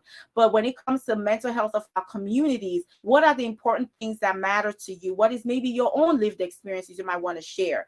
But how do we leverage policy in the aftermath of the midterm elections to begin to address the concerns of mental health as it relates to our communities? That's what we're talking about here. We're not just lifting up the various issues, which of course we are and we do, but we're also using the lens of policy to say there are many ways that we can start to address this. One of it is budget.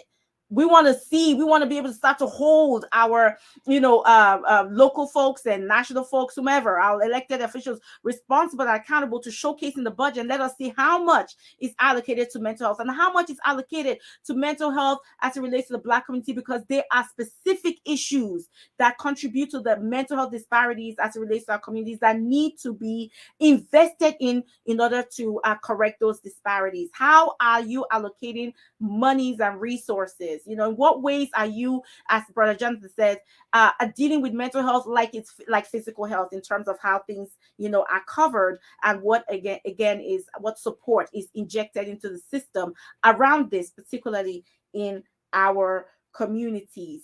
What does a diverse and representative mental health workforce look like? What is the plan, sir, ma'am, person, as it relates to your plan, your elected official representative person, as it relates to developing a diverse mental health workforce that looks like the people they're taking care of, and can bring forth that culturally affirming care? Because again, as I said at the top of the hour, for those who may have missed that intro and sharing some stats and facts there, for the young, for when our young people is usually are diagnosed with mental health illness, we actually, more than the general population, more than our counterparts, are more willing to seek help.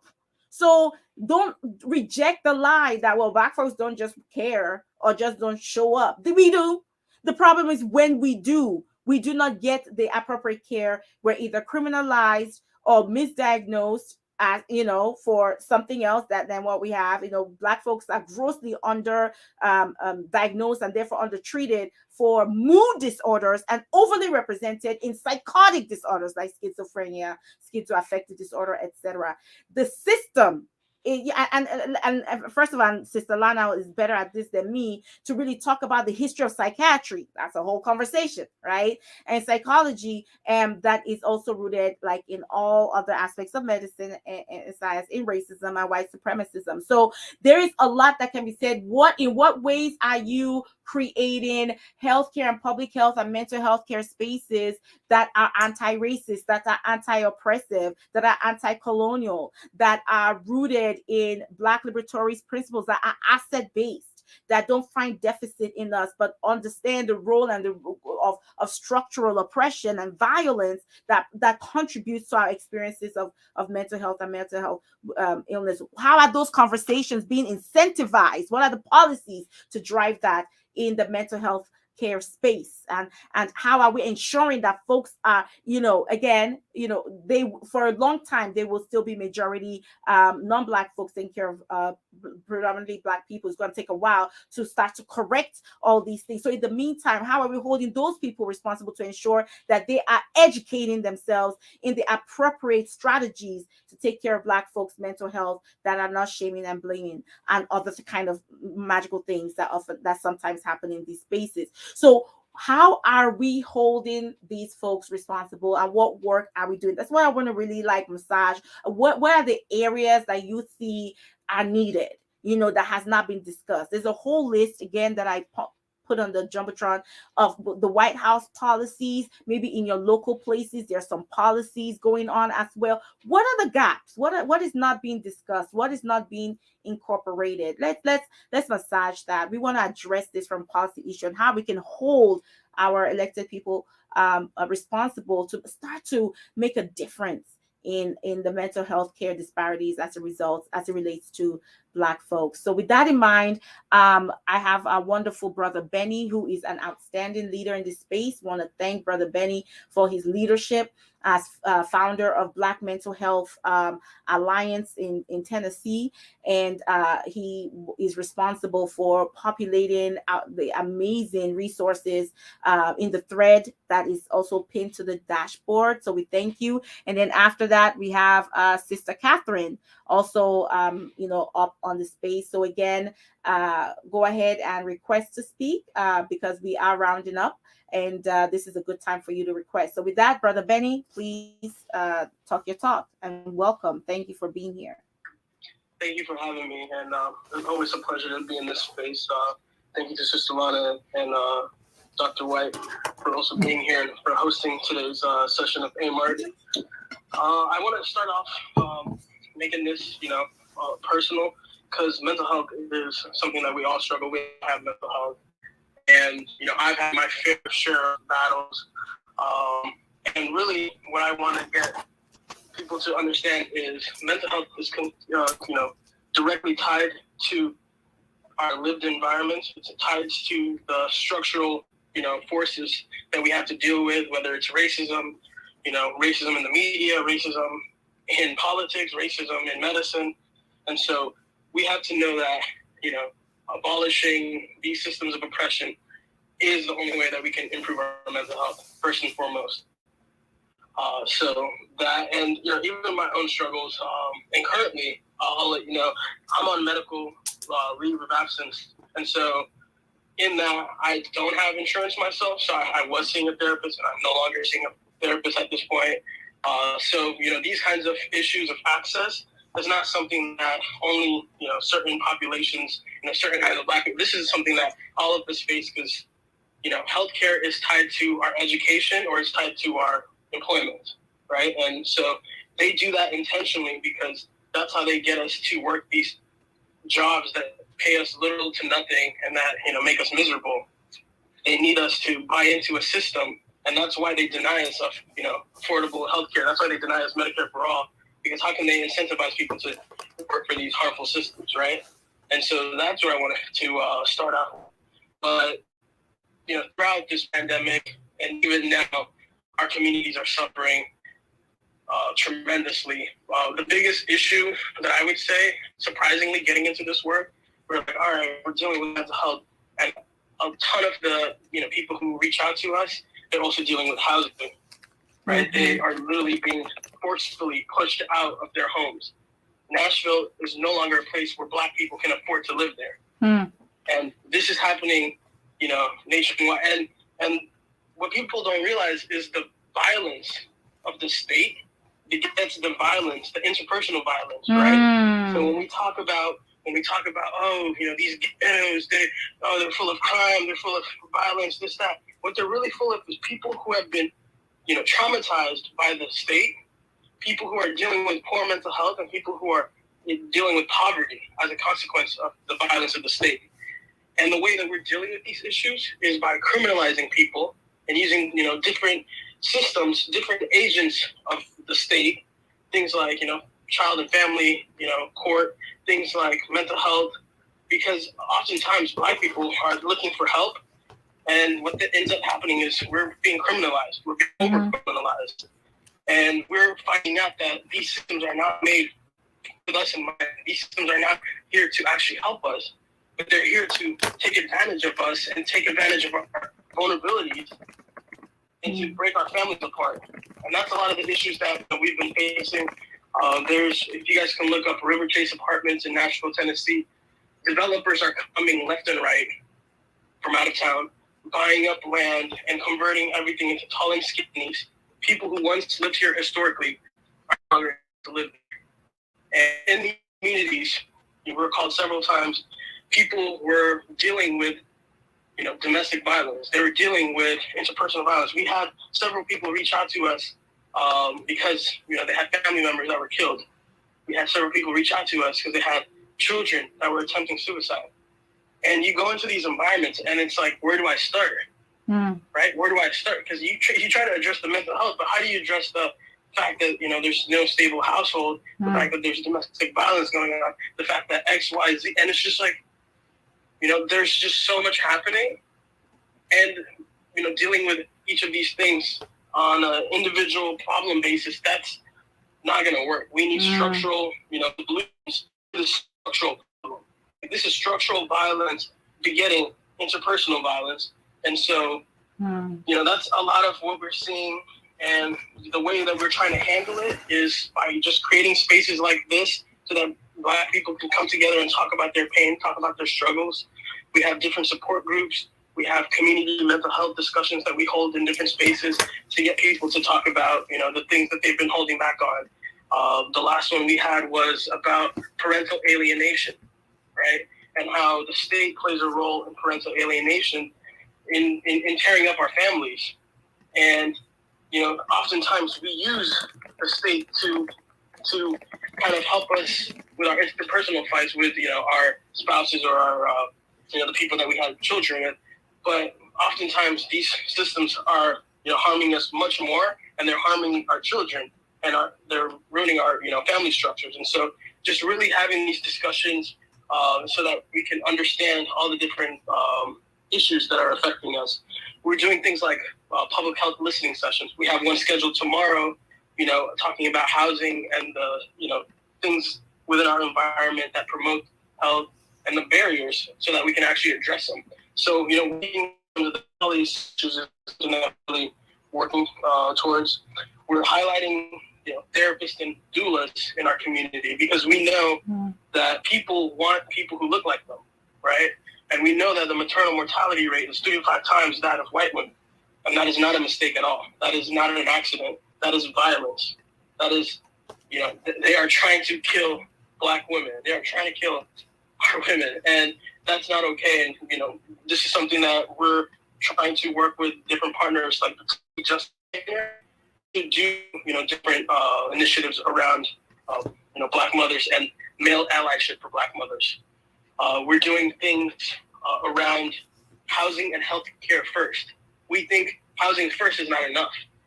Housing is healthcare, but we need housing and healthcare as a starting point. Because what people don't realize is you're throwing a ton of people with different kinds of traumas into these public housing, and you're like, oh, I did something. You're putting all these traumatized people, not providing any sort of, wraparound services, wraparound mental health care. You're not doing anything in the community to build community, and you expect this community to be fine. I mean, that's just, doesn't make sense. And so we realize we have to, go into these communities, build relationships, survey them, and ask them what kind of programming do they need so that their communities have the resources that they need to thrive. And so it's really about providing wraparound services and getting people who are the most impacted to make the decisions that, address the issues in their life. So these are the different, and a big part is holistic healing. We're trying to, provide yoga, meditation, acupuncture, Reiki, sound healing, you name it, massage therapy, and just, different opportunities to heal our community, because we know that we have to handle things differently. We know that this current medical system is built on, J.D. Rockefeller Foundation funding Western medicine and trying to discredit, all these other philosophies of healing when they've been effective for our communities, and they have been effective for indigenous communities for generations and generations. And so we push back on this, thought that Western medicine is the only way. Community in itself, having people who care about you, right? Who you can be yourself around, who let you be seen, who, wrap you with love when you're going through things. That is what healing is about. And we're trying to, change the narrative around mental health, because we know what we need to take care of our communities. And really, it's for the government to get out of the way and to provide, for us to get the resources that we need to bring our people together to do the work. And so, that's what we've been doing. Today, we even had NAACP of Natural brought different providers of color together. So I want to just shout out some organizations. The Links Incorporated, Homeland Heart, they do great work with mothers and birthing people by providing doula services. Smith Behavioral Health and Wellness, Meharry Medical Group, Lincoln Heritage, I Am Well Consulting, and Ashley Shelley is a therapist, and she has her own consulting. And we want to just uplift these people because they're doing the work of healing our community, and that's really what we need to do. We need to form alliances with people who are like-minded and realize that we have what it takes to address these things, but we cannot think focusing on individual symptoms. We have to address the structural and the systemic drivers of this violence, and we have to reduce the harm in our communities. And, we know that there's pain, and we need to address that pain instead of incarcerating the people who are feeling that pain. That's what Real Care is about, and that's the work that we're doing, and we're, glad to be in community with you all, and much love to you, Dr. Ijeoma. Thank you. Much love to you, brother. I appreciate you and all the what you are doing too much, baby. You are doing so much. Y'all, this is a medical student. And when I say the youth, out of the mouth of babes, out of the hands of babes, is the babies that are saving us. Not that he's a baby. This is a whole man. But this is a medical student, and I'm learning from him, and he's just an incredible person. I'm so blessed. I mean, when I talk about the blessing of this community, I would not have met Brother Benny, but for Twitter and Amart, and he has just been so loving and kind and wonderful and supportive of this space, using his time to do all kinds of things for us. So just shout out to Brother Benny and just everything. And you know that you have a home here. We're very proud of you, and we got you. Whatever it is that you need to do the work you do, we got you. So thank you for everything that you shared. What I really love that you said too, loved everything. The piece that came up that I think is really, we haven't dug deep into, but you talked about our own indigenous ways of healing. And I think oftentimes we talk about our own indigenous ways of healing, and just like Brother Johnson said, and we're almost like referring oftentimes to physical ailments, but pardon me, excuse me, but what does it look like for mental health challenges? What are those? Do we know what those indigenous ways of healing for mental aches and pains look like? And do we do them and celebrate them, practice them, and invest in them as a society? So when we talk again about budget and budgetary allocations and decisions, how much has been put into studying, examining, supporting, robustifying indigenous health? And when I say I mean, certainly American indigenous, but also African indigenous ways of understanding and healing of mental health states that have worked for folks for a long time. And I'm not bad mouthing one type of medicine or the other, but like Brother Benny said, is it the only way? It is not. It is not. Allopathic y'all call it Western. I'm like, who drew the map? Anyway, but Americo-European or Euro-American approaches to care, and particularly allopathic medicine, what we typically call allopathic medicine, is not the only way. It's one way, and so it can be a wonderful way, but it's limited. And so knowing, and this is coming from an allopathic medical doctor, but knowing that is important to understand, where it plays the role. It has strengths, but also has some weaknesses. But there are other forms of not knowing, other forms of healing, other forms of therapeutics, other forms of loving, of being, that are as, and in some ways and some places, better than what is considered traditional allopathic medicine. And so what does that look like for us, right? And there's so many things I can say about that, in diving deeper, but I just appreciate you lifting that up. Let us hear from Sister Catherine, and then I'll open up to my co-hosts to offer their responses to both speakers. And y'all, this is the last call for alcohol. Please go ahead and make your request known, because after my co-hosts respond, we will be closing. I have to go pick up the babies from grandma's place, so Big Mama's place. So, please do me a favor and request now, so that we can hear your wonderful, brilliant perspective and or question before we close out. Now is the time.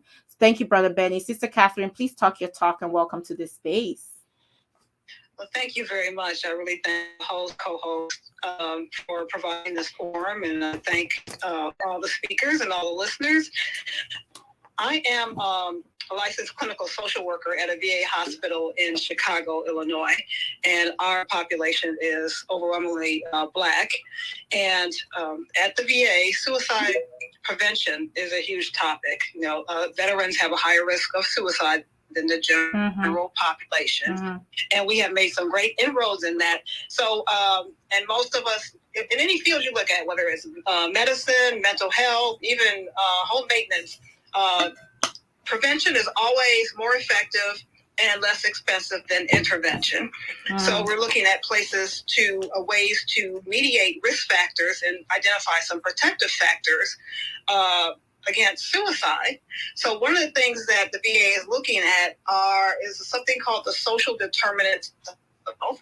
And the Centers for Disease Control find social determinants of health as conditions in the places where people live, learn, work, and play that affect a wide range of health risks and outcomes. So the social determinants of health can affect your physical and mental health. And various sources list different social determinants of health, but the CDC identifies healthcare access and quality, education access and quality, social community and context, and that's like civil participation, discrimination, incarceration, and economic stability is another social determinant of health. And so we look at issues of poverty, housing stability, food security, and the last one is neighborhood and built environment. So we look at the quality of the housing, not just available housing, the quality of the available food, neighborhood crime and violence. So when we're looking at where our budget and where our tax dollars are going, it would be helpful to track how much resources and time and effort are going into bolstering these social determinants of health. There's a database that I don't have the link. I can find it and put it in the comment section where you can enter in a zip code and find the life expectancy for the occupants in that. So you'll find people in communities right next door to each other can have a huge gap and the difference in the life expectancy, and there's a correlated between these social determinants. So we need to provide these communities with all these social determinants, and we need to hold, our lawmakers accountable for putting resources toward these social determinants of health, because that can help improve both the physical and mental health of of the people in these communities and have a positive impact, on mental health issues and rates of suicide. So I just wanted to mention that. And another thing that I just wanted to piggyback on what Brother Jonathan was talking about, the law enforcement response to mental health crises. And that's almost like sending out a plumber for an electrical problem. And when we talk about defunding the police, many communities have diverted some funds to create response teams that consist of mental health workers along with law enforcement to respond to mental health crises in the community. And that's another thing that we can do. But, that's a hotbed issue. When people talk about defending the police, we get that, that rhetoric. People don't understand what that means. But there's so many ways that we can provide for the mental health of the people in our communities. And it's great to be educated and to hold our leaders accountable for how they spend our tax dollars. So thank you for giving me the opportunity to add to the discussion.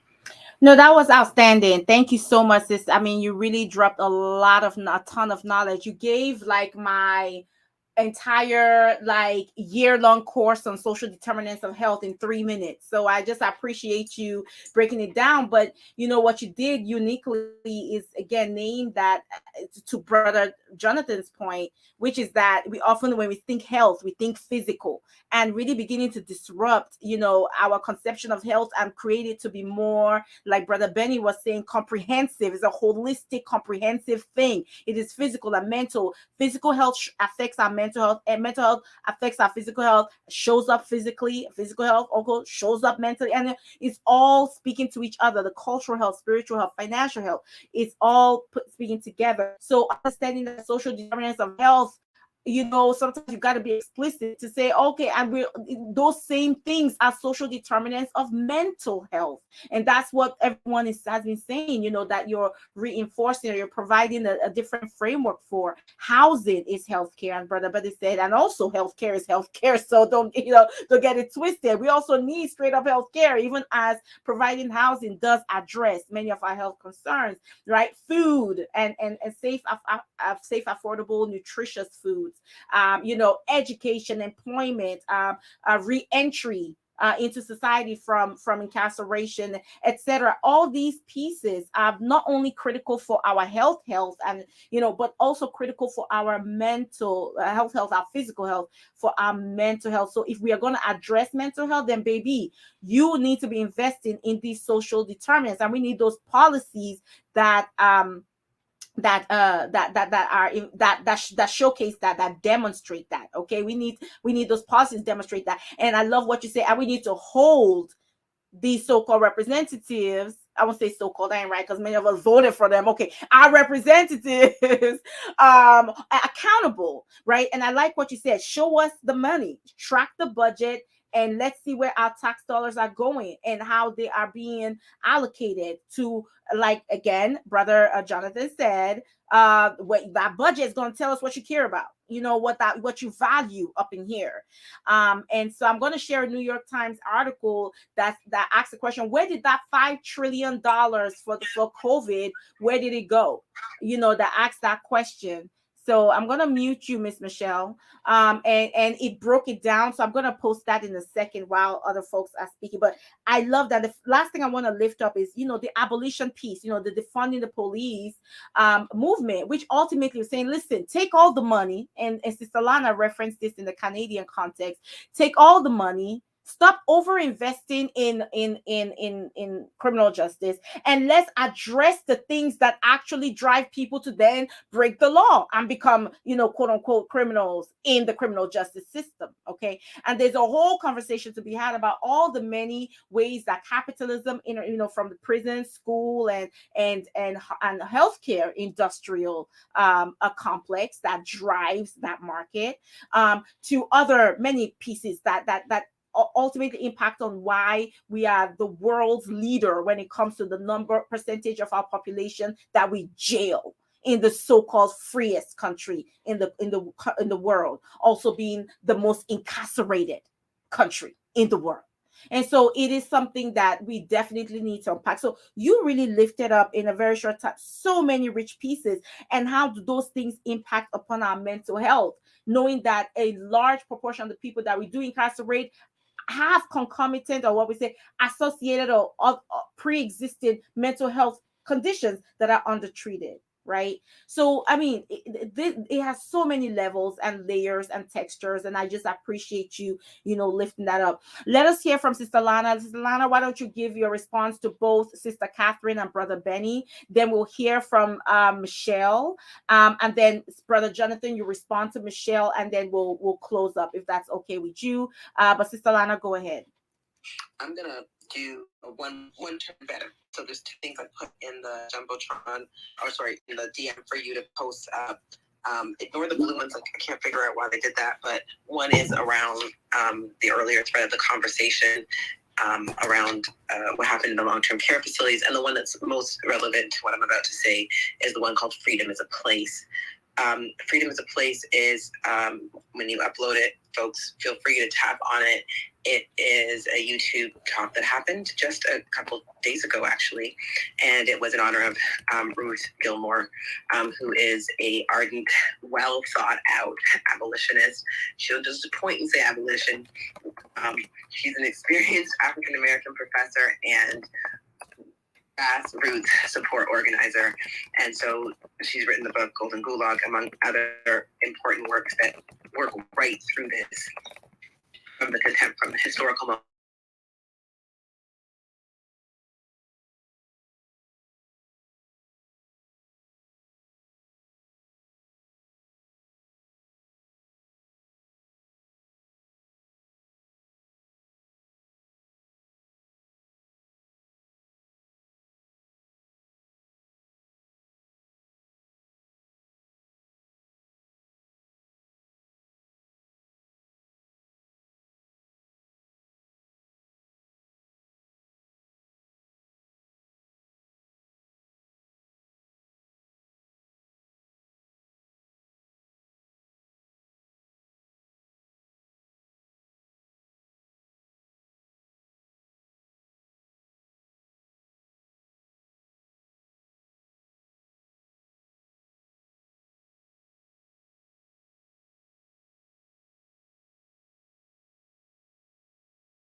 Hey, brother. I'm sorry we lost connection.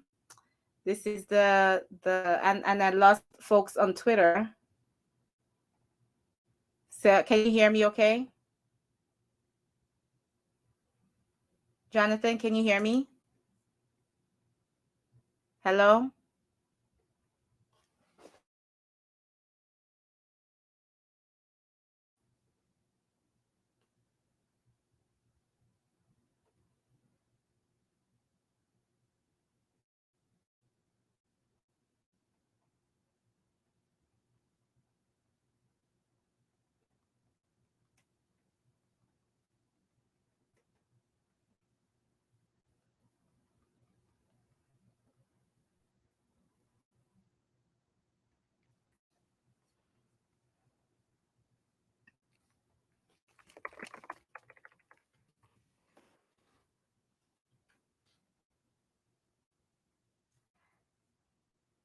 Can you hear me?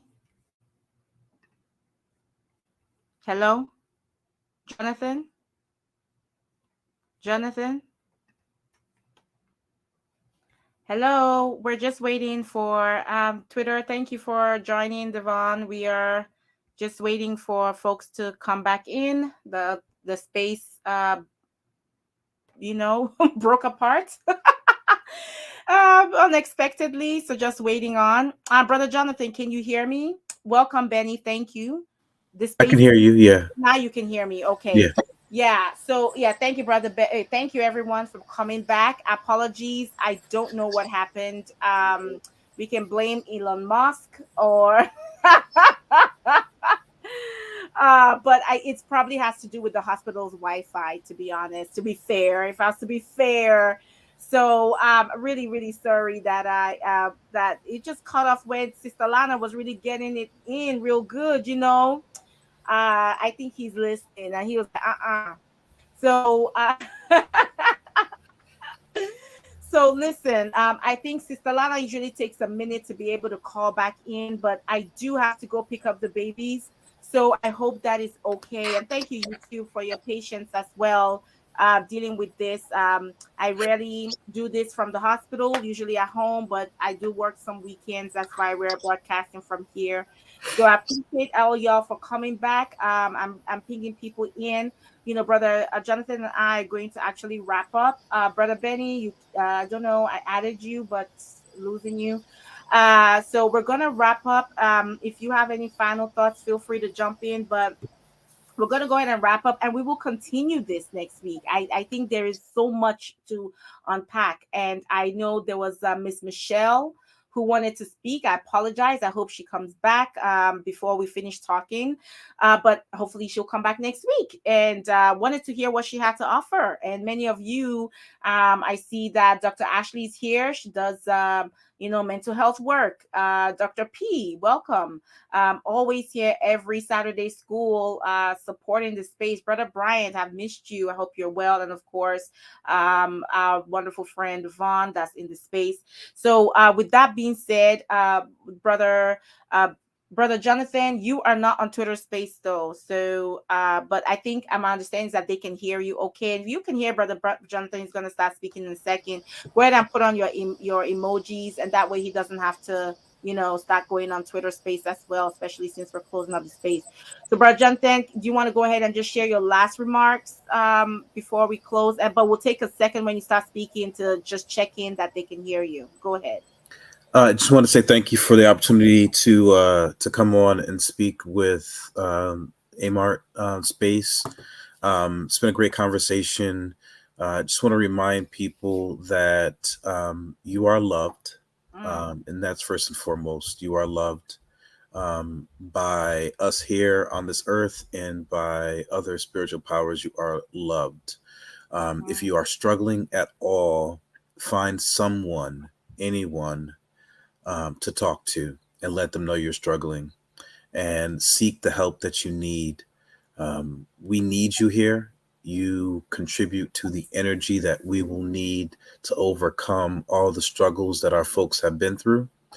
And we are here for you to make sure that you can contribute and make sure that we overcome. Um, Thank you from Hood Medicine for inviting us into all these spaces. Please continue to follow us at Hood_Medicine on Twitter, Hood Medicine on Facebook, and check out our link tree as well.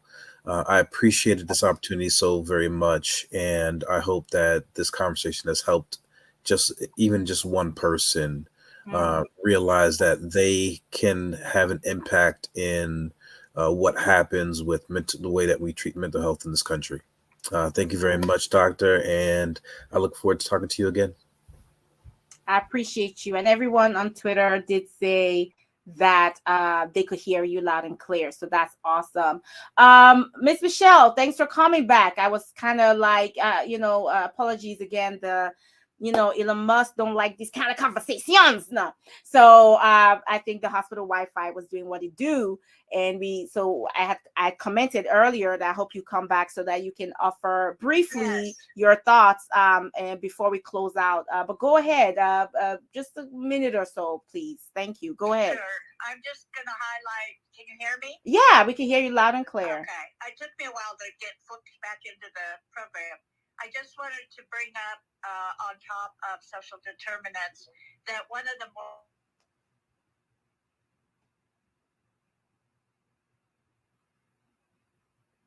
Miss Michelle, I lost you there, and you're muted. So you want to unmute? Start over? Did I? Yes. Just start from the beginning. Just my big fat cheek. I don't know how I did that. It's okay. So there's a new suicide prevention called relational suicide prevention that can be Googled.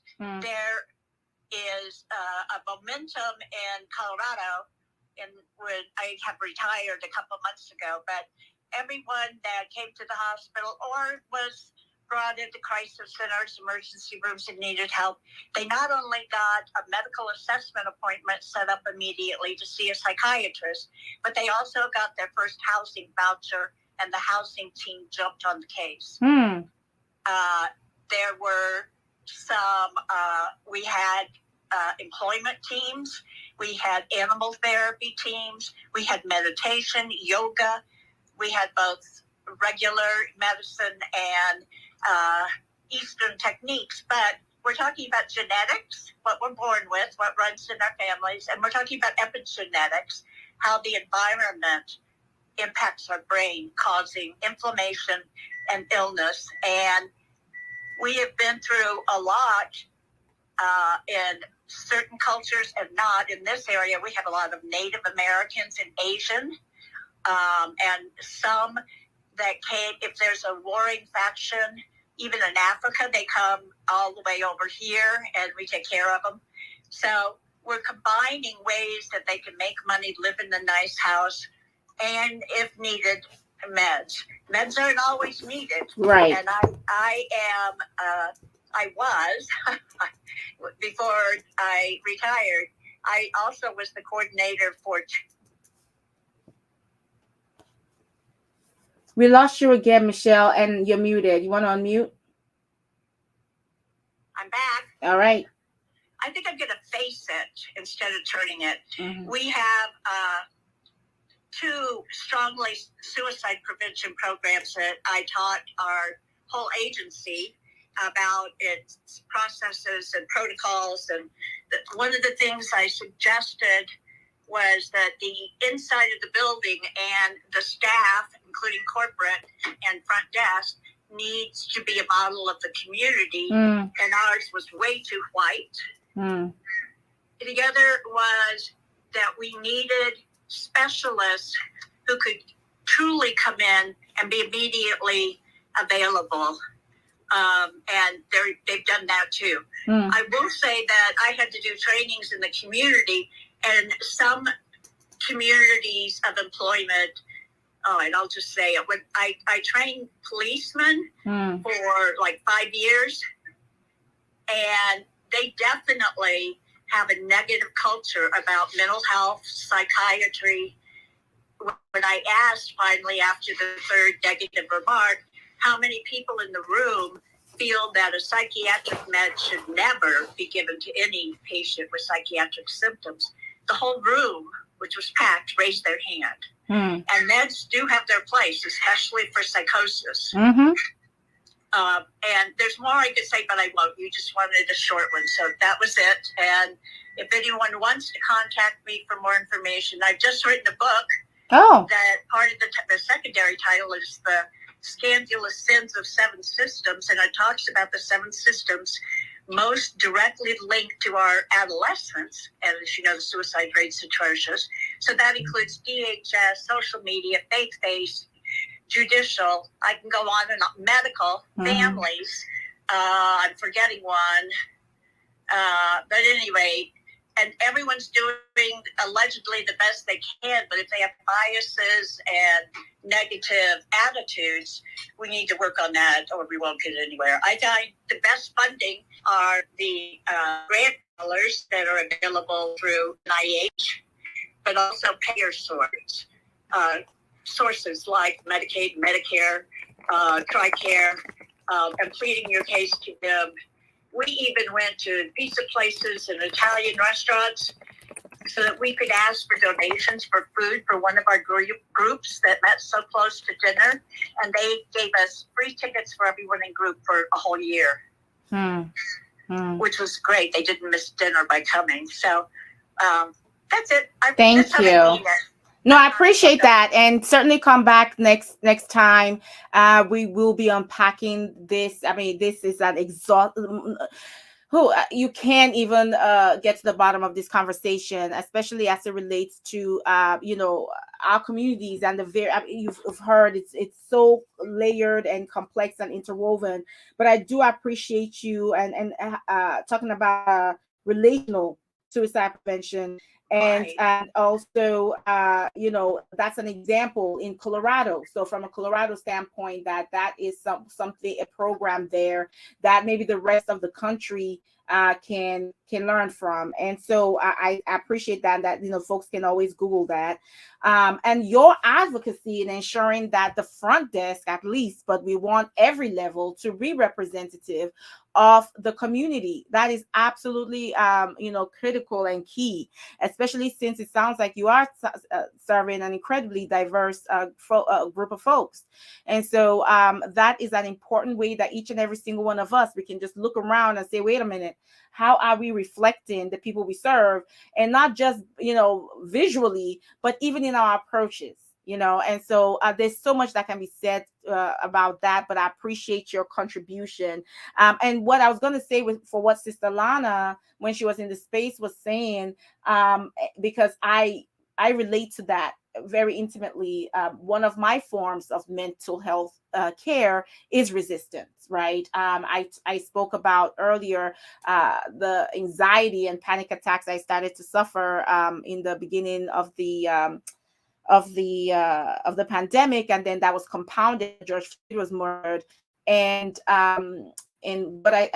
my reaction, right, to all of that. And then later, as I started my healing process, which I had to start with identifying what the hell was happening to me, but I got active. That was part of the ways that I had to be able to take ownership over my recovery, and my ongoing recovery and healing is activism, is resistance, is organizing. So for many of us, as Black peoples, that is critical. Now you got to, there's layers to that, there's nuance to that, where you don't do over, it's not being used as a way to distract from the realities, right, or as a way to escape from reality, or avoid dealing with reality, escape from that.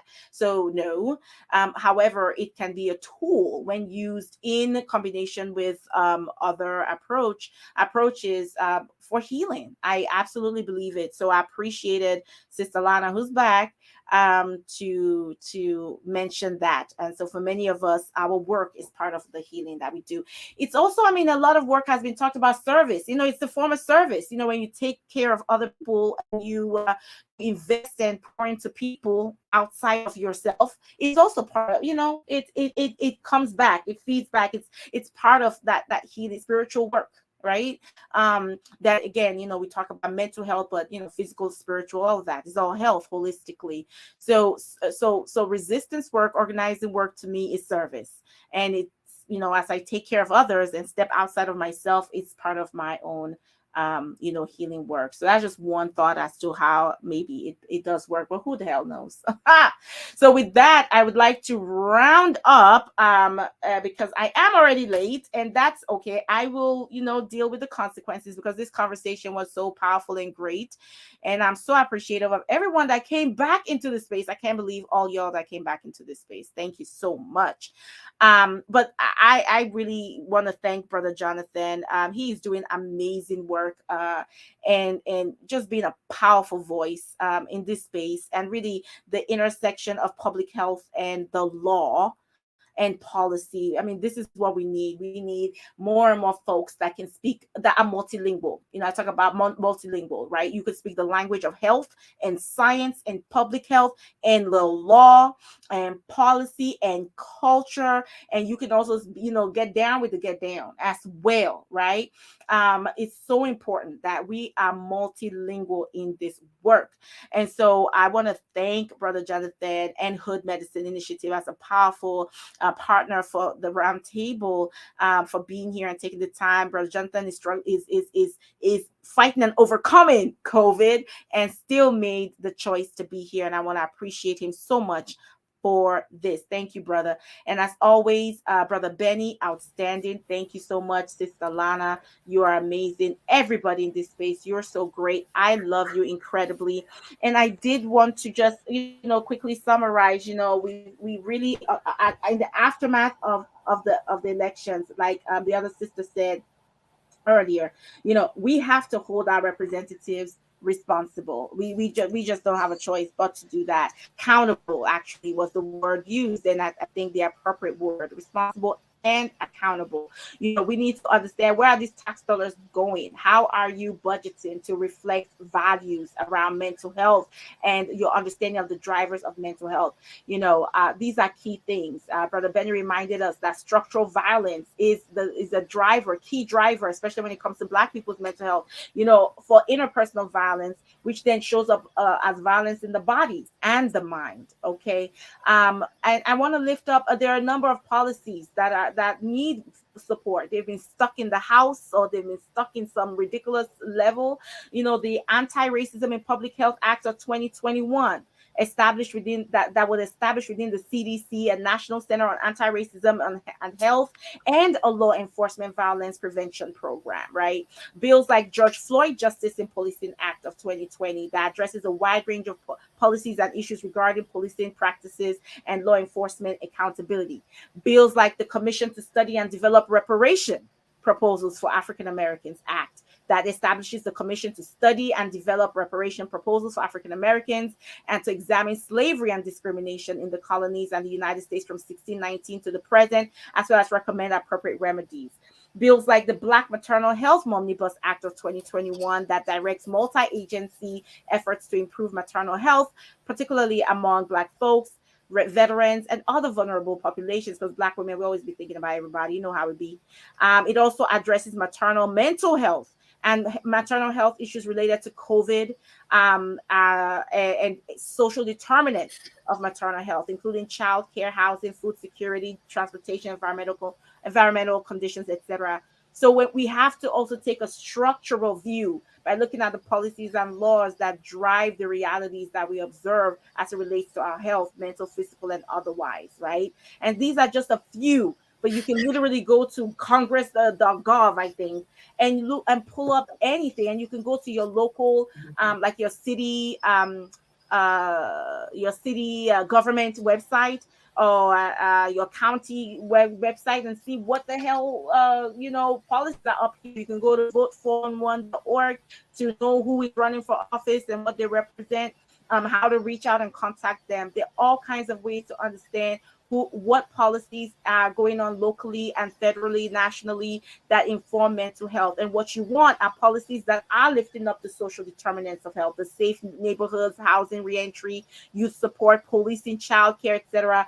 Policies that could support programs like the relational suicide prevention that we just learned about from Michelle, that's happening in Colorado. Policies that fund programs that divert those with mental illness in the legal system to help to receive care, right? To receive care.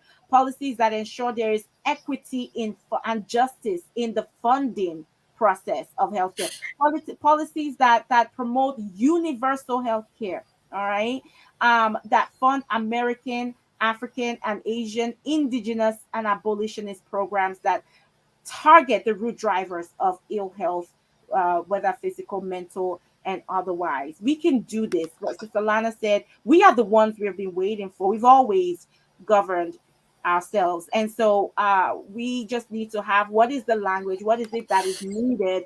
Brother Benny reminded us we have to tackle this thing comprehensively. We have to wrap our arms around it comprehensively. Now, the strategy might be different, but the overall goal needs to be comprehensive, and we need to address it through the lens of intersectionality, mental health, in a way that is meaningful for us as a community. So I just really, this conversation went much better, much richer, much more robust. It just even opened more opportunities. I'm so grateful for all that you have done.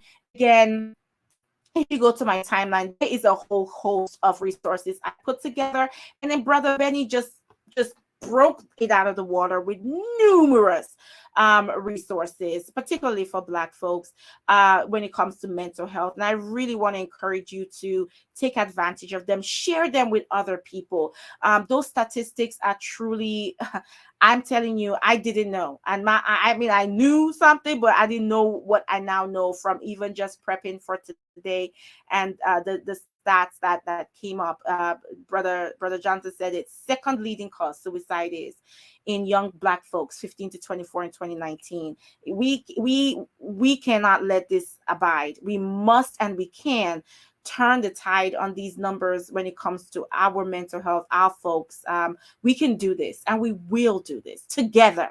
Absolutely, with the help of our ancestors and the divine and each other. We have more than what it takes to advocate for ourselves in a way that causes us to create the conditions for us to thrive on all levels. So I just want to appreciate you and thank you all. Please look at those resources. Please, please, please. There's a beautiful affirmation also, and I pulled it up, to be honest with you, and I'm trying to look for it because I want to send us off, as we often do, with yeah, I found it. Yes, IJ, sometimes you're more organized than you think. And so I just really love this affirmation, and this is from actually a Black owned, Black led mental health center called Alchemy, ALKEME. It's on the list on the, I just again reposted it to the dashboard. And it's a wonderful organization where you can connect to Black mental health care professionals. So you are welcome. alchemyhealth.com is on the list. But this is affirmations. I would like us to end here. A love letter to Black folk. And I just want to read it short. But please check out alchemy.health.com. Alchemy is ALKEME. And so we're just going to take a deep breath real quick. I just invite everybody, just, relax where you are. We're going to take a couple of deep breaths just to relax. Okay, through your nose deep, fill out your belly. And then out slowly through your mouth. One more time, deep in through your nose. Fill your whole body with that beautiful air, and out slowly through your mouth.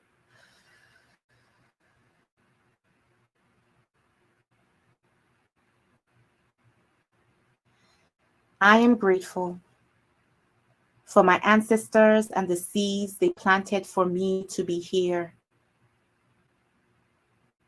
I am the manifestation of Black dreams, years in the making. I am the foundation of Black generational health. My hair defies gravity. My skin absorbs the sun. I have the power to harness the earth's beauty.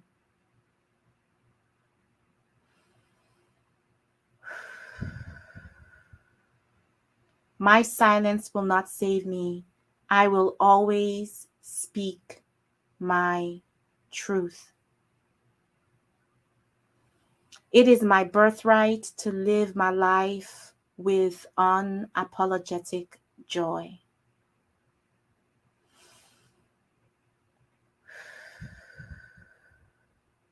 Breaking the cycles of generational trauma will start with me. I am fierce from every angle and every soft spot. Expressing myself authentically and honestly is always a worthwhile use of my time.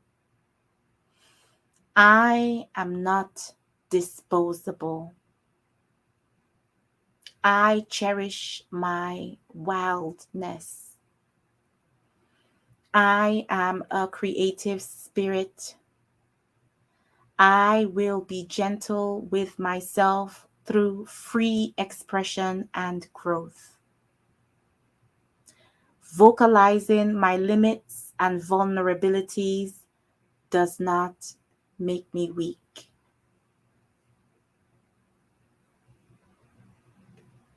Let's take another deep breath in through the nose, feel your body. Out slowly through your mouth.